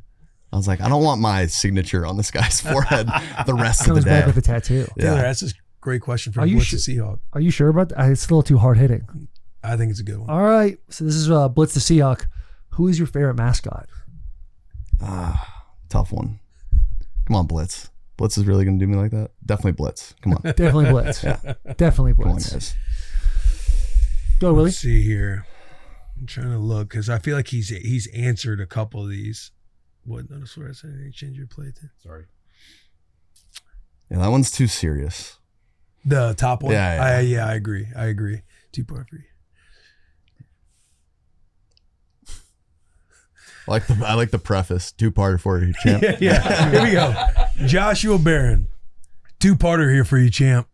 How does it feel to be the man that caused Levi Stadium to change its name to Lumen Field South? Jeez. Second one, will he be at the celebrity golf tournament this year in Tahoe? Well, so Josh, sorry, but they're not changing the name. It's still Levi Stadium. I don't know where you got that fake news, but and then celebrity golf tournament. Not going to be there this year. Whoa. Yeah, I'm going to Italy for 14 days. So we're looking forward to that. But when I get back, I don't want to go to Tahoe. I need to probably start locking it in. Yeah. Fair enough. Because I don't want to go to Italy and then all of a sudden go to Tahoe. That's a 4 or 5 day thing. So got to train for the next couple weeks and get ready. We report on July 19th, which is a pretty early one. Yeah. What's going on with that? We have the Wednesday game to start the season, so we report a little earlier, but quarterbacks report earlier with Mike. So Quarterbacks report with rookies. We report, I think, 2 or 3 days after the rookies. Got you. Yeah. Got you. So the rooks are back early, dude. Yeah, it's pretty brutal. Mid July is tough. Yeah. So Tough. it's good. Hey, pull up that one with Mitch with the Flurry. Haydenberger. Yeah. All right. Haydenberger is asking, what is the transition from Kubiak to Fleury like? How is he staying hungry after winning a championship? What does the full embrace by the 12s mean to him? No, Fleury's been great. Obviously, it's a very similar system coming from Shanahan, so it's a lot of the same stuff. He's got a couple wrinkles too that they added since Clint left San Francisco, since I left San Francisco. So it's cool to kind of see those wrinkles in the run game, in the pass game as well. But yeah, Fleury's great, man. He's very stoic, kind of like how Clint was. You can tell. I mean, he's a tight ends coach, so he sees the game in a great way. Like he sees the run game, he sees the pass game. Like you can kind of see it all come together that way. So it's just really cool to be able to like work with him and also for me to be able to like collaborate with him on some things that we did really well last year that we added to the system. So even some stuff that Clint added when he was in New Orleans with Derek Carr and those guys. So I think being able to just like continuously like communicate with each other on how we can get, you know, the offense to where we want it to be, you know, that's Is this your sixth coordinator in 7 years? something like that. Or is it 7 and 6? Is it Or split? 7 coordinators I in don't 6 know, years? man. It's been a lot. What So what I is had- that like going from coordinator to coordinator? Like, is it, you know, it's kind of a talking point if somebody's had a lot of coordinators Yeah. throughout the years to where it's like, oh, some stability and consistency would be a lot better. That's the obvious answer, but is it as much as, you know, what people assume it to be? Yeah, well, this is easier because it's the same system, right? Okay. So like it's easier to kind of transition from Clint to Fleury because it's the same like San Francisco tree, West Coast tree. But yeah, even going like you would think it's very similar from KO to Clint, but there was a little bit more learning to do. Like I kind of had to relearn that San Francisco terminology because at the end of the day, right, it's like just learning a different language. Like every language has, you know, the same, you know, not the same words, but you know, they mean the same thing and you're saying the same things, but just in a different way. Yeah, concepts so- are the same. Yeah. So it's fun, to be honest. Like I love that part of football, like being able to learn a system and learn the ins and outs of different concepts and why coaches like certain concepts. But again, going back to what we said earlier about learning the why, like if you're going to throw a new concept at me, like I got to understand like why you like it. And you got to show me clips of like why it works. And then I can get on board. You know what I mean? But I'm not, you know, I'm not going to be like, oh, you know, I'm good running this play if I haven't seen it work on film or seen another quarterback consistently, you know, have success with it. So it's been great though. It's been a great learning experience with Fleury. Like he's taught me so much about just his system and what they did. Like I said, like the last couple of years in San Francisco. Yeah, you while I love wasn't there. you love nerding out over some ball. I do. Yeah. Can you tell? Yeah. You love nerding out Yeah. over some ball. Was there any special like trick plays or anything in the Super Bowl that you guys didn't run that you wish you did? Maybe a tackle There were eligible? probably a couple, but we didn't have too many trick plays. The one that we scored on to AJ Barner, that was like a new wrinkle that we hadn't shown all year. That was kind of, I don't know if y'all ever called it Zorro, but like a full flow kind of Yeah. outside zone. Yeah. We ran that play a ton with that same motion where it was just handing the ball off, but like to really have like a hard run It's like cell. a wing set. Well, you have 2 tight ends, Yeah. Y and F on that. Yeah. I But know. like it was off of what we would call a blast motion from AJ. So like he was motioning fast and then we kind of faked that outside zone and caught him in the perfect coverage too. Like one high match coverage. And so the linebacker who's like, you know how it is, like playing those wide zone, you know, you get caught up in the run fit. And then all of a sudden you're like, oh shit, AJ's gone. Like I better have some help over the top, which he didn't. That's So kinda nice. That's a nice play. it was a crazy play. That's a nice It was a good play. one, my but boy again, like that's Gibbons not too, on not like a Gibby. trick play, but No, it's not a trick play. That's a good. We've watched a lot of film. They know we run Zorro. yeah, exactly. On Gibby too, some white on white crime. Yeah, that's right. I mean, he bit hard too. It's tough not to, right? Yeah. Because we've ran that play all year and we never ran that pass concept. So with that action, Have you seen Drake May since the Super Bowl ended? I haven't. Have you talked to him? I haven't. I texted him actually. Did you actually? Yeah, I texted him for something. Show him the ring. I think he. Yeah, just a photo of the ring. No, Ceremony, just FaceTime and be like, how sick is this, dude? he had reached out. I think after the wedding. Drake's a great guy, but yeah, he had reached out after the wedding, just congratulating me and Katie. How weird is it during media days when they bring you up like hey, come look at these two, huh? These two are about to go to battle in a couple of days. How do you guys feel about each other? You're like, I don't know, he's great, I guess. Yeah, I hope he's great. I hope he sucks in a couple of days. Yeah, I'm not playing against him. He's on offense. I'm on offense. Yeah. We don't go against each other, but he's a great guy. I don't know. Yeah. What was the hardest thing about Super Bowl week for you? Oh, the media. The media is always. I mean, no offense. No guys. disrespect. I know you No guys disrespect taken. You guys are part of the media now. We also did. Well- We asked him when we were out there. Yeah, Yes, you hey, guys do did. you want to do it? And he said no right away. The Monday. What is that? Monday or Tuesday? The big interview. Monday. Yeah, media days when you guys all have the little yeah. booths and you sit there. Yeah, that was. Those are interesting, man. I did that in San Francisco when we went to Vegas. I didn't have like the booth like I had. I kind of leveled up that way, right? I had the booth. The wild thing is just being like a guy just walking around, and you're Some in the of these- Super Bowl. You Some guys of are the in your little questions- sweatsuits. Yeah, you're in they your have- sweatsuits. Like, hey, how do you feel about it? And you're like, I don't fucking know, dude. Like, what? Why am I just with you guys out here? Dude, It's the weirdest thing. so crazy. I got people asking me to wear that hat. Which hat? This one right here? Guillermo from Jimmy Fallon. Is it not Jimmy Fallon? Jimmy Kimmel. Thank you. Guillermo asked me to wear a hat. He was like, ham for Sam. It's just like a ham hock, right? Like a Big old ham, yeah. Did you wear it? I got it on right there. Oh, there you go. Yeah. Look at you buying in, dude. Yeah. I had a good mindset about it. I had I was ready for anything because I knew nothing was, everything was on the table. So I was prepared. I was about as prepared as I could be for that, but I just had fun with it. Yeah. We're running That's all you around can there do, trying right? to figure out something. If you go in with a bad mindset and you're like, I hate this, then it's never gonna work out for You're not you. gonna gotta have fun. You're embrace gonna the be no suck. fun to Unless them. unless you're beast mode, you can kind of do whatever the fuck you want. Yeah. Were you the one with the birds at the Super Bowl talking about watching birds? Was that you? Yeah. Yeah. I knew you'd love that question. Yeah.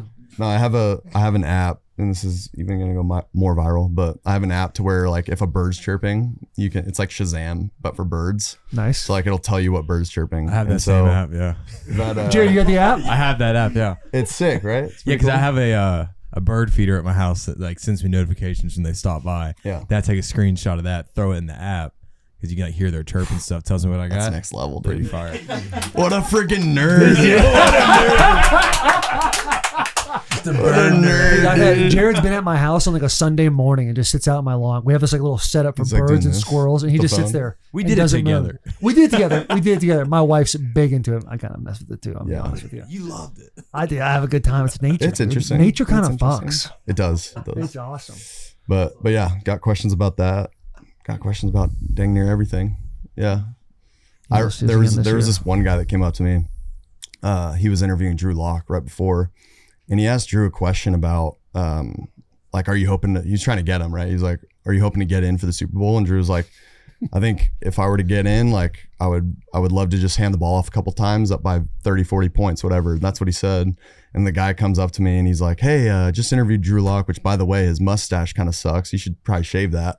And then he also said that he would want to get in the game and hope that you wouldn't play. And He told you that? He's like, yeah, he wants to go into the game. What do you think about that? And I was like, all right, man, I think Drew's mustache looks great. Drew's a great teammate. I love that guy. And I told Drew the story because obviously I hadn't known about that. And Drew was like, yeah, I told him I'd want to get in and hand the ball off a couple times. Bro, that is fucking wild. And this guy just tried to get me. And I was like, dude, what That's is your God- motive? that's Like, what's gotcha your right motive? there. yeah. Yeah. The Interesting. audacity of some individuals, man. Yeah. Heartbreak Hotel. Are you you love golf? Yeah. What else you like? You a TV show guy? I like Don't TV do- show. I like don't. love movies. What's your opinion of Entourage? The show? Yeah. Unbelievable. Okay. Yeah. Boys, round of applause for that. Real quick. Who's What? who's your could've- favorite character? Ari Gold. Ari It's Gold. not close. Not close. I do have a kind of Drama? I have a hot take, and I'm not a massive fan of drama. I'm not. I never felt massive. It's a club. Told you it's a club. I never had was never like a massive fan of him. What is this, custom? Mine's off the rack. Dude, this show, this has been good. my entire offseason of football has been just trying to get him to watch Entourage. You've never seen it. I'm going to watch it for the love of God. I asked him about TV shows. He could have just said Entourage. I'm just trying to get to know my guy, Sammy D. Okay, what's your favorite TV show? Probably Thrones. Don't do it. Game of Thrones. Game of Thrones. Yeah. I just finished that show a couple weeks ago. You just finished Game of Thrones? Just finished it first time. How great. It's phenomenal. It's as Unbelievable. advertised. Yeah. And it takes a little bit to get through the first couple episodes, first season as well. Yeah, that's how it was for me. I tried to watch it 2 or 3 times, and then finally, right after the Super Bowl, you had your big day. I had my big day. I started Game of Thrones. My wife like spotted me through the first 3, and she's like, "Okay, so what's happening here?" My dumb brain's barely computing all these storylines, which is usually why I back away. But once I bought in, dude, it's intimidating. It's an all-time show. It is. I'm one of the few people that sit on season 8 and go, "That's a good season." Yep. So this is your first time kind of saying season 8's a good season. I thought we've broken it down a few times. I know we broke down like certain episodes. Yeah. No. They definitely, you can tell they rushed. Yeah, things are They rushed it. There are things. An abomination of a season. There are things that could have been done compared better to the others, for sure. Yeah. Well, are you a House of Dragon guy? I like House of Dragon. Are you Knights of Seven Kingdoms guy? No. You're I haven't gotten love into that. it, bro. That's better than House of Dragon, would you say? They're different. They're different. But you'll once you watch it, you'll get why. It's got some humor in it. Like it's just a different. Okay. It's a different world, but it's awesome. You'll love it. Yeah. You like House of Dragon? I do. House of Dragon's good. I think people are kind of overreact. They're like, oh, the first couple seasons don't live up to the hype that Game of Thrones has. Like, people forget that Game of Thrones, like, first couple seasons was like. It's because of the taste in people's mouths with season 8. Correct. They put so much expectation. Hold on. What's your take on season 8? I thought it was rushed. I'm not going to sit here and say that it's bad. It was bad, you know, because I love the show so much. Like I can't get myself to say it was bad. Yeah. But yeah, I thought it was rushed. I just thought that the ending, you know, Arya and all that was so sick though. I still think that was epic. But you like that Arya killed the Night King?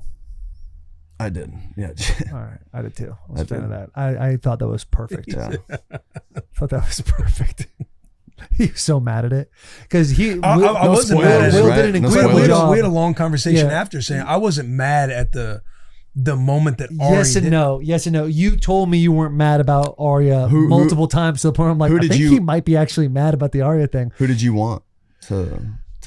I was telling Taylor that when you had that war going on, that all of this stuff's going on. It's dark. You can't see shit. And you have, for 7 seasons, it's been this world of the main characters. I mean, obviously, main characters have shifted, but you've just learned about the White Walkers and the Night King and Jon Snow and the White, like all of it coming to a head, right? Yes. And those moments of Arya making the kill, the way that she comes out of nowhere and stabs him when Jon Snow's on the ground with a dragon, it just didn't feel right. And the fact that the Night King and Jon Snow never had like a true moment, and they kind of just skimmed through it, it was just a bummer to me. Do you know, so you sound like you know what you're talking about. Have you like read the books, or do you know how the book? I have not read the books. Do you know like the book's ending? Because I don't.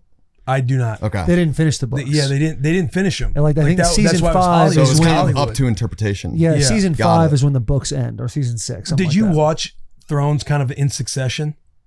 Yeah, I did. Like did you have the 2.5 year wait between season 7 and season 8? I binged it. See, that's where I think that's where I was the same way. So it feels like because the people had to wait 2.5 years, I can understand why they got to the massive letdown, disappointment, because you get to play the game at the lunch table for years of being like, this could happen. What about this storyline? Oh, we forgot about this person. What if they come in? That's right. For us, we just sit there and we're like, season 8 starting, man. Let's see how it goes. Exactly. Yeah. And you're just gonna get after it. Yeah, and the way Jaime Lannister went out with Cersei and Tyrion's a little punk ass skin, I'd be like, Bran the Broken out of all stories, and it's like, we're just gonna send Jon Snow off. Like, there's just no.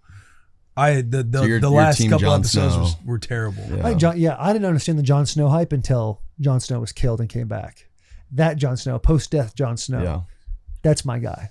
What do you think about him and Daenerys, like killing her off? What did you think about that? No spoilers. No. They're pointing at a question that's on the thing, but I want to hear Will's answer. Did you think that was like a cool part of it, or did you think someone else could have killed her? I wouldn't have cared if they didn't do away with Jon Snow the way that they did away with him. How they kind of exiled him from everything. Yep. Can't have do all this. Can't have kids. Everybody that is in that fucking circle, it was because of Jon Snow. Tyrion, he goes down when Tyrion's in prison. Yeah. And Jon Snow like gets him out of fucking prison. Yeah. And then for Tyrion to go up there and talk about Bran the Broken, and then they all kind of agree that Jon Snow's got to go away. That's what pissed me off. Isn't that kind of like the arc of a lot of great superheroes though, right? Like they kind of get forgotten about a little bit, or they get written off as like a bad guy. You know what I mean? They can, but they did it terribly. Yeah. I'm not going to argue with you on that one. He's a very passionate man about his Game of Thrones. Yeah. He is. Here's what I'll argue. Is the Unsullied is basically saying we're going to kill Jon Snow. There's no way he's going to be the king. No one, we will not support it. We'll fight for that. We'll fight against that. The Bran the Broken thing, it's like, where else is Bran's storyline going to go? He is the best possible leader for how much of a tyrant the last few kings were. He's a good, calm, demeanored, keep the peace, has a relationship with the North while also being able to see and do whatever he liked. So I don't mind that. I didn't love that Bran ended up being the king just because I didn't care for Bran. But I understand if we truly want peace, this is the guy we should go with. Yeah, sure. If I dive down to just trying to find understanding, yeah. Like I can understand it. I just think it was poorly done. It was poorly written. Okay. All right. 2.5 fucking years. Why not finish the books too? You know what I mean? Why are we just gonna like, it's a great story, but like, I'm not gonna finish that. I think he is finishing the books. He's working on it. Yeah. Okay. Well, you better get Get going. get on it. Yeah, you better get going. And the long night with that big fight between the zombies, I thought was incredible. Everyone was like, it's too dark, but I know they recolored it. Someone said that in the when we were breaking it down last time. But I thought it was awesome. Dark, wasn't it? It was dark. I remember that. But it also, to me, was like a great depiction of like, you have zombies. There's true chaos. It took time to show like Jon Snow, who's like protected his boy Sam and all these other people. He's looking left and right and seeing all these people essentially being finished. And there's no hope for them. His only hope is to go and find this Night King, to go and try to take it out and end everything. I would have liked the White Walkers to have won to where they're in the like a next episode or two.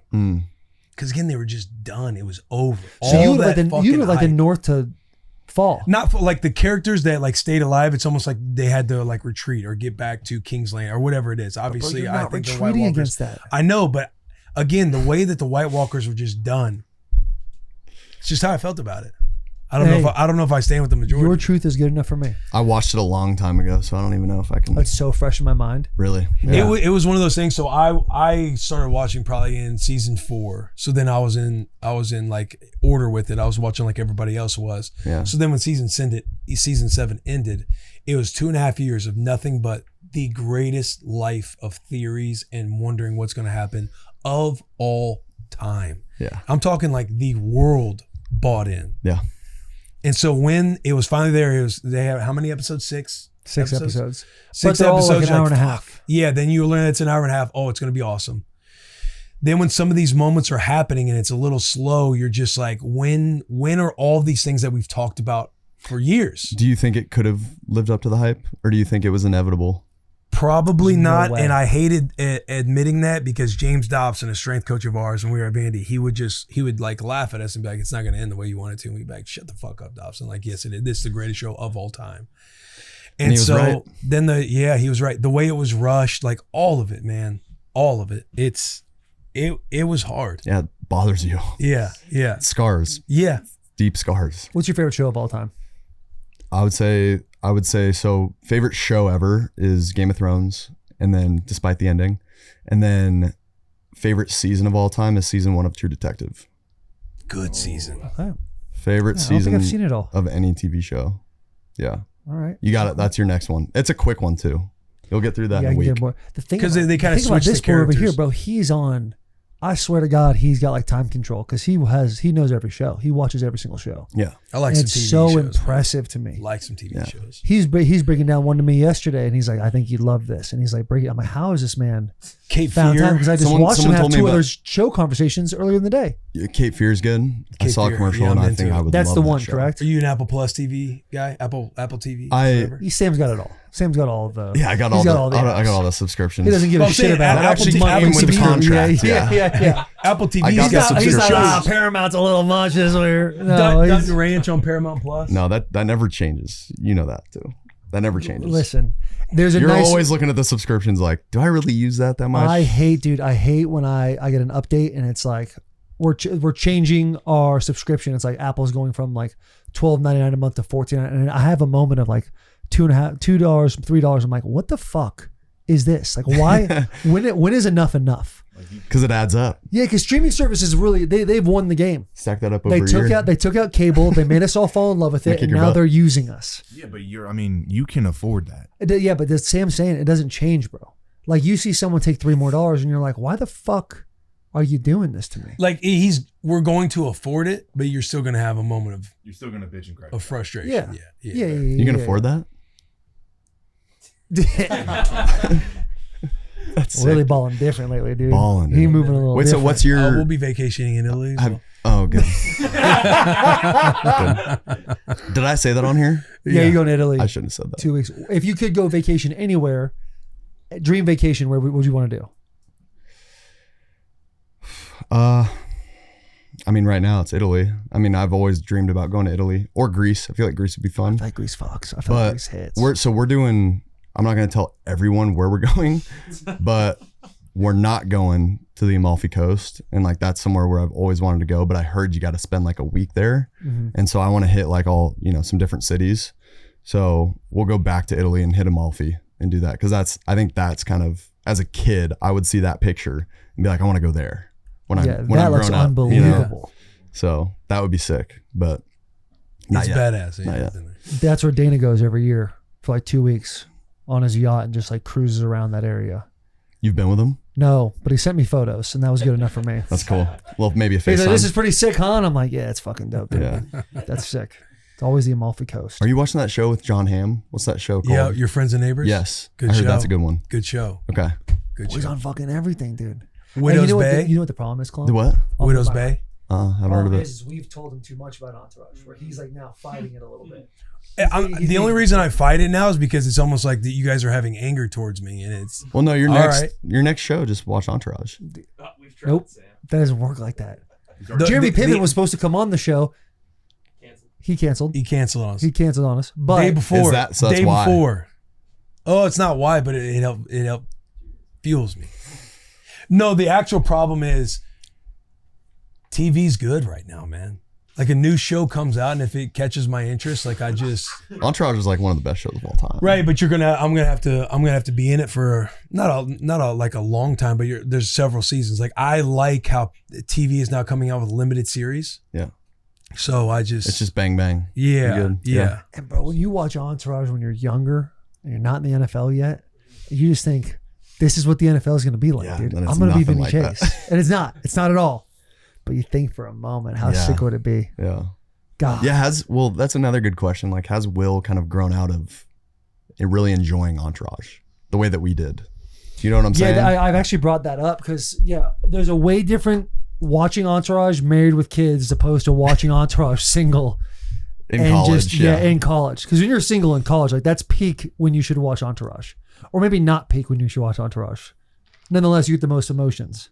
That would love Entourage. That will be sitting here right now, being like, yeah. He'd be killing me about Johnny Drama right now. Like, you weren't a huge fan. That's fucking crazy. Oh, dude, yeah, that is crazy. And I know it's a bad take. Wait, I why? got bad So takes. why don't you? I don't know. I don't know. I just wasn't a huge fan of him. I like him. Dude, We get it, man. they're killing him. Look at his eyes, though. What did huh? you do? What did you do to Mitch over there, dude? Nah, he's just having some fun, man. He's just looking for some camaraderie. Mitch man. Mitch did have a bad episode a couple days ago. Did he? Something that happened. Oh, We were shooting and something. Will kind of. No, it wasn't Will. It was actually me. But Mitch just like to hold grudges, and we had a Little grudgy goober. He's a grudgy goober, and we were shooting this thing. I don't know if we can even say what it was yet, but we're towards the end of the day, and they're like, "Hey, we're gonna pass around the football so everybody who's here can sign the football." And Mitch signed his football number, and I kind of razzed him about it. And he's like, you signed your number. I was like, I played in the NFL for a very long time, Mitch. And yeah, eventually I'll walk away from it. And it got tight for a moment. Kind of like how it feels right now, telling the end of the story. You're the only one tight right now. Oh yeah, you're right. My fault. So you didn't like that he put his number? No, I was giving Mitch a hard Was he time. busting his balls? I was busting his balls. What is your number? 14. That's right. Type shit. How about that? Type shit. Let me look myself up. You could write his number. Quarterback? No, I was a wide receiver. He's a quarterback now. Gotcha. Look at that.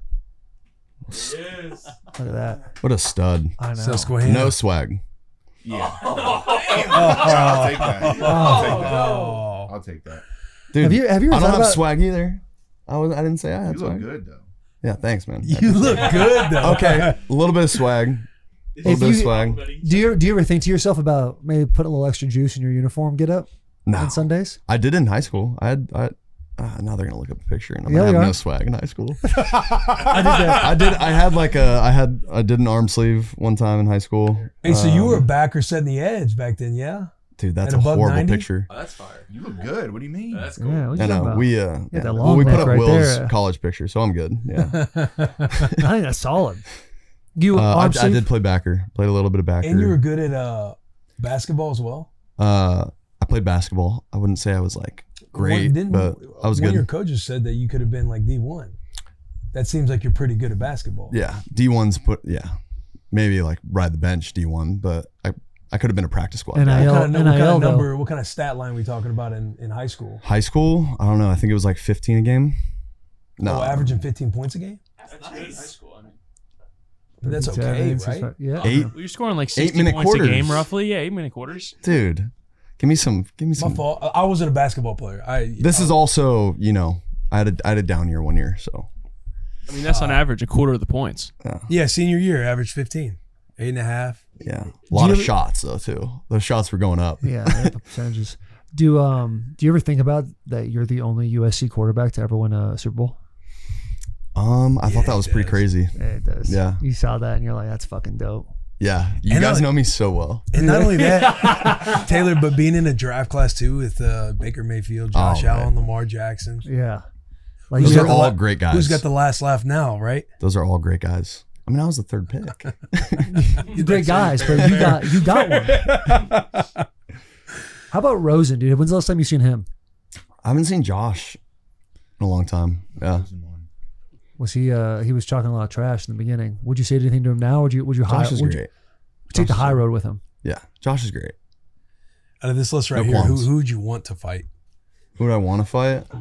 Who would you I would win? wanna- Who would you win against in a fight? I would want to fight Baker. Yeah. Okay, Yeah. all right. Well, only Won't say the other teams I don't would want to say- talk to him for agency, but he'll I answer would that. I would say Josh, but He's got I some know size. I know I would lose probably. So you're beating Baker's ass. No, I'm not saying I would beat him. I think it'd be a good fight. Okay. Because Baker's definitely got a little bit of a, you see him get riled up. He's got some shit to him. He's got some Yeah. shit to him. But I think it'd be a better fight than me and Josh. Fair. Dude, Josh has got it. Josh has got some strength that, He's a big boy. Yeah, it's a big boy. That's a big a boy. little extra, Yeah. Ball chromosome. secure. Yeah. You know what I mean? And he's a dad now too, so you got to That's true. factor in the That's dad's Well, so is strength. Bake.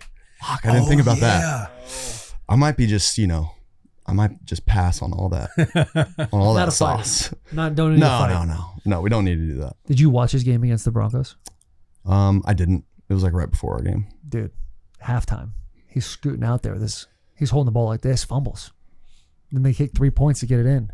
I'm thinking to myself, Josh, what are we doing here? Friend of the show. Come on. Friend of the show? No, I Yeah, love friend of Josh. the Yeah, but show. you can also give a hard time. Groomsman too, I think, right, Sam? Was he one of your Yeah. groomsmen? Yep. Oh, Yeah, Josh was one of your groomsmen? We didn't do.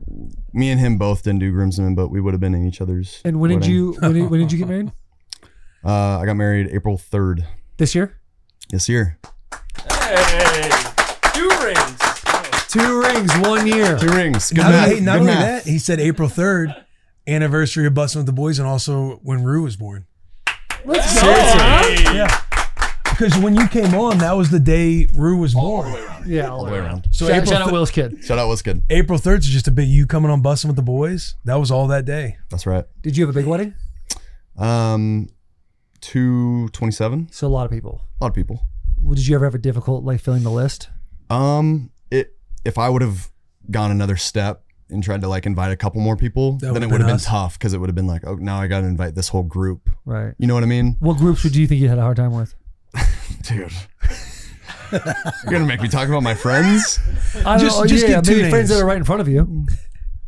It was really tough. I was thinking about not inviting Josh actually, but just because, you know, no, I'm just kidding. I didn't even think about that. Did in the list? And no, it was a great list. I want you to answer this freely. Like, feel free. Don't think you're gonna hurt anybody's feelings. I'm not on a podcast or anything. No, We're no just- one listens to the show. No one listens. When you and your wife were going over the list, did Will or I's name ever come up? Yeah, Ever? it actually did. No. You're lying.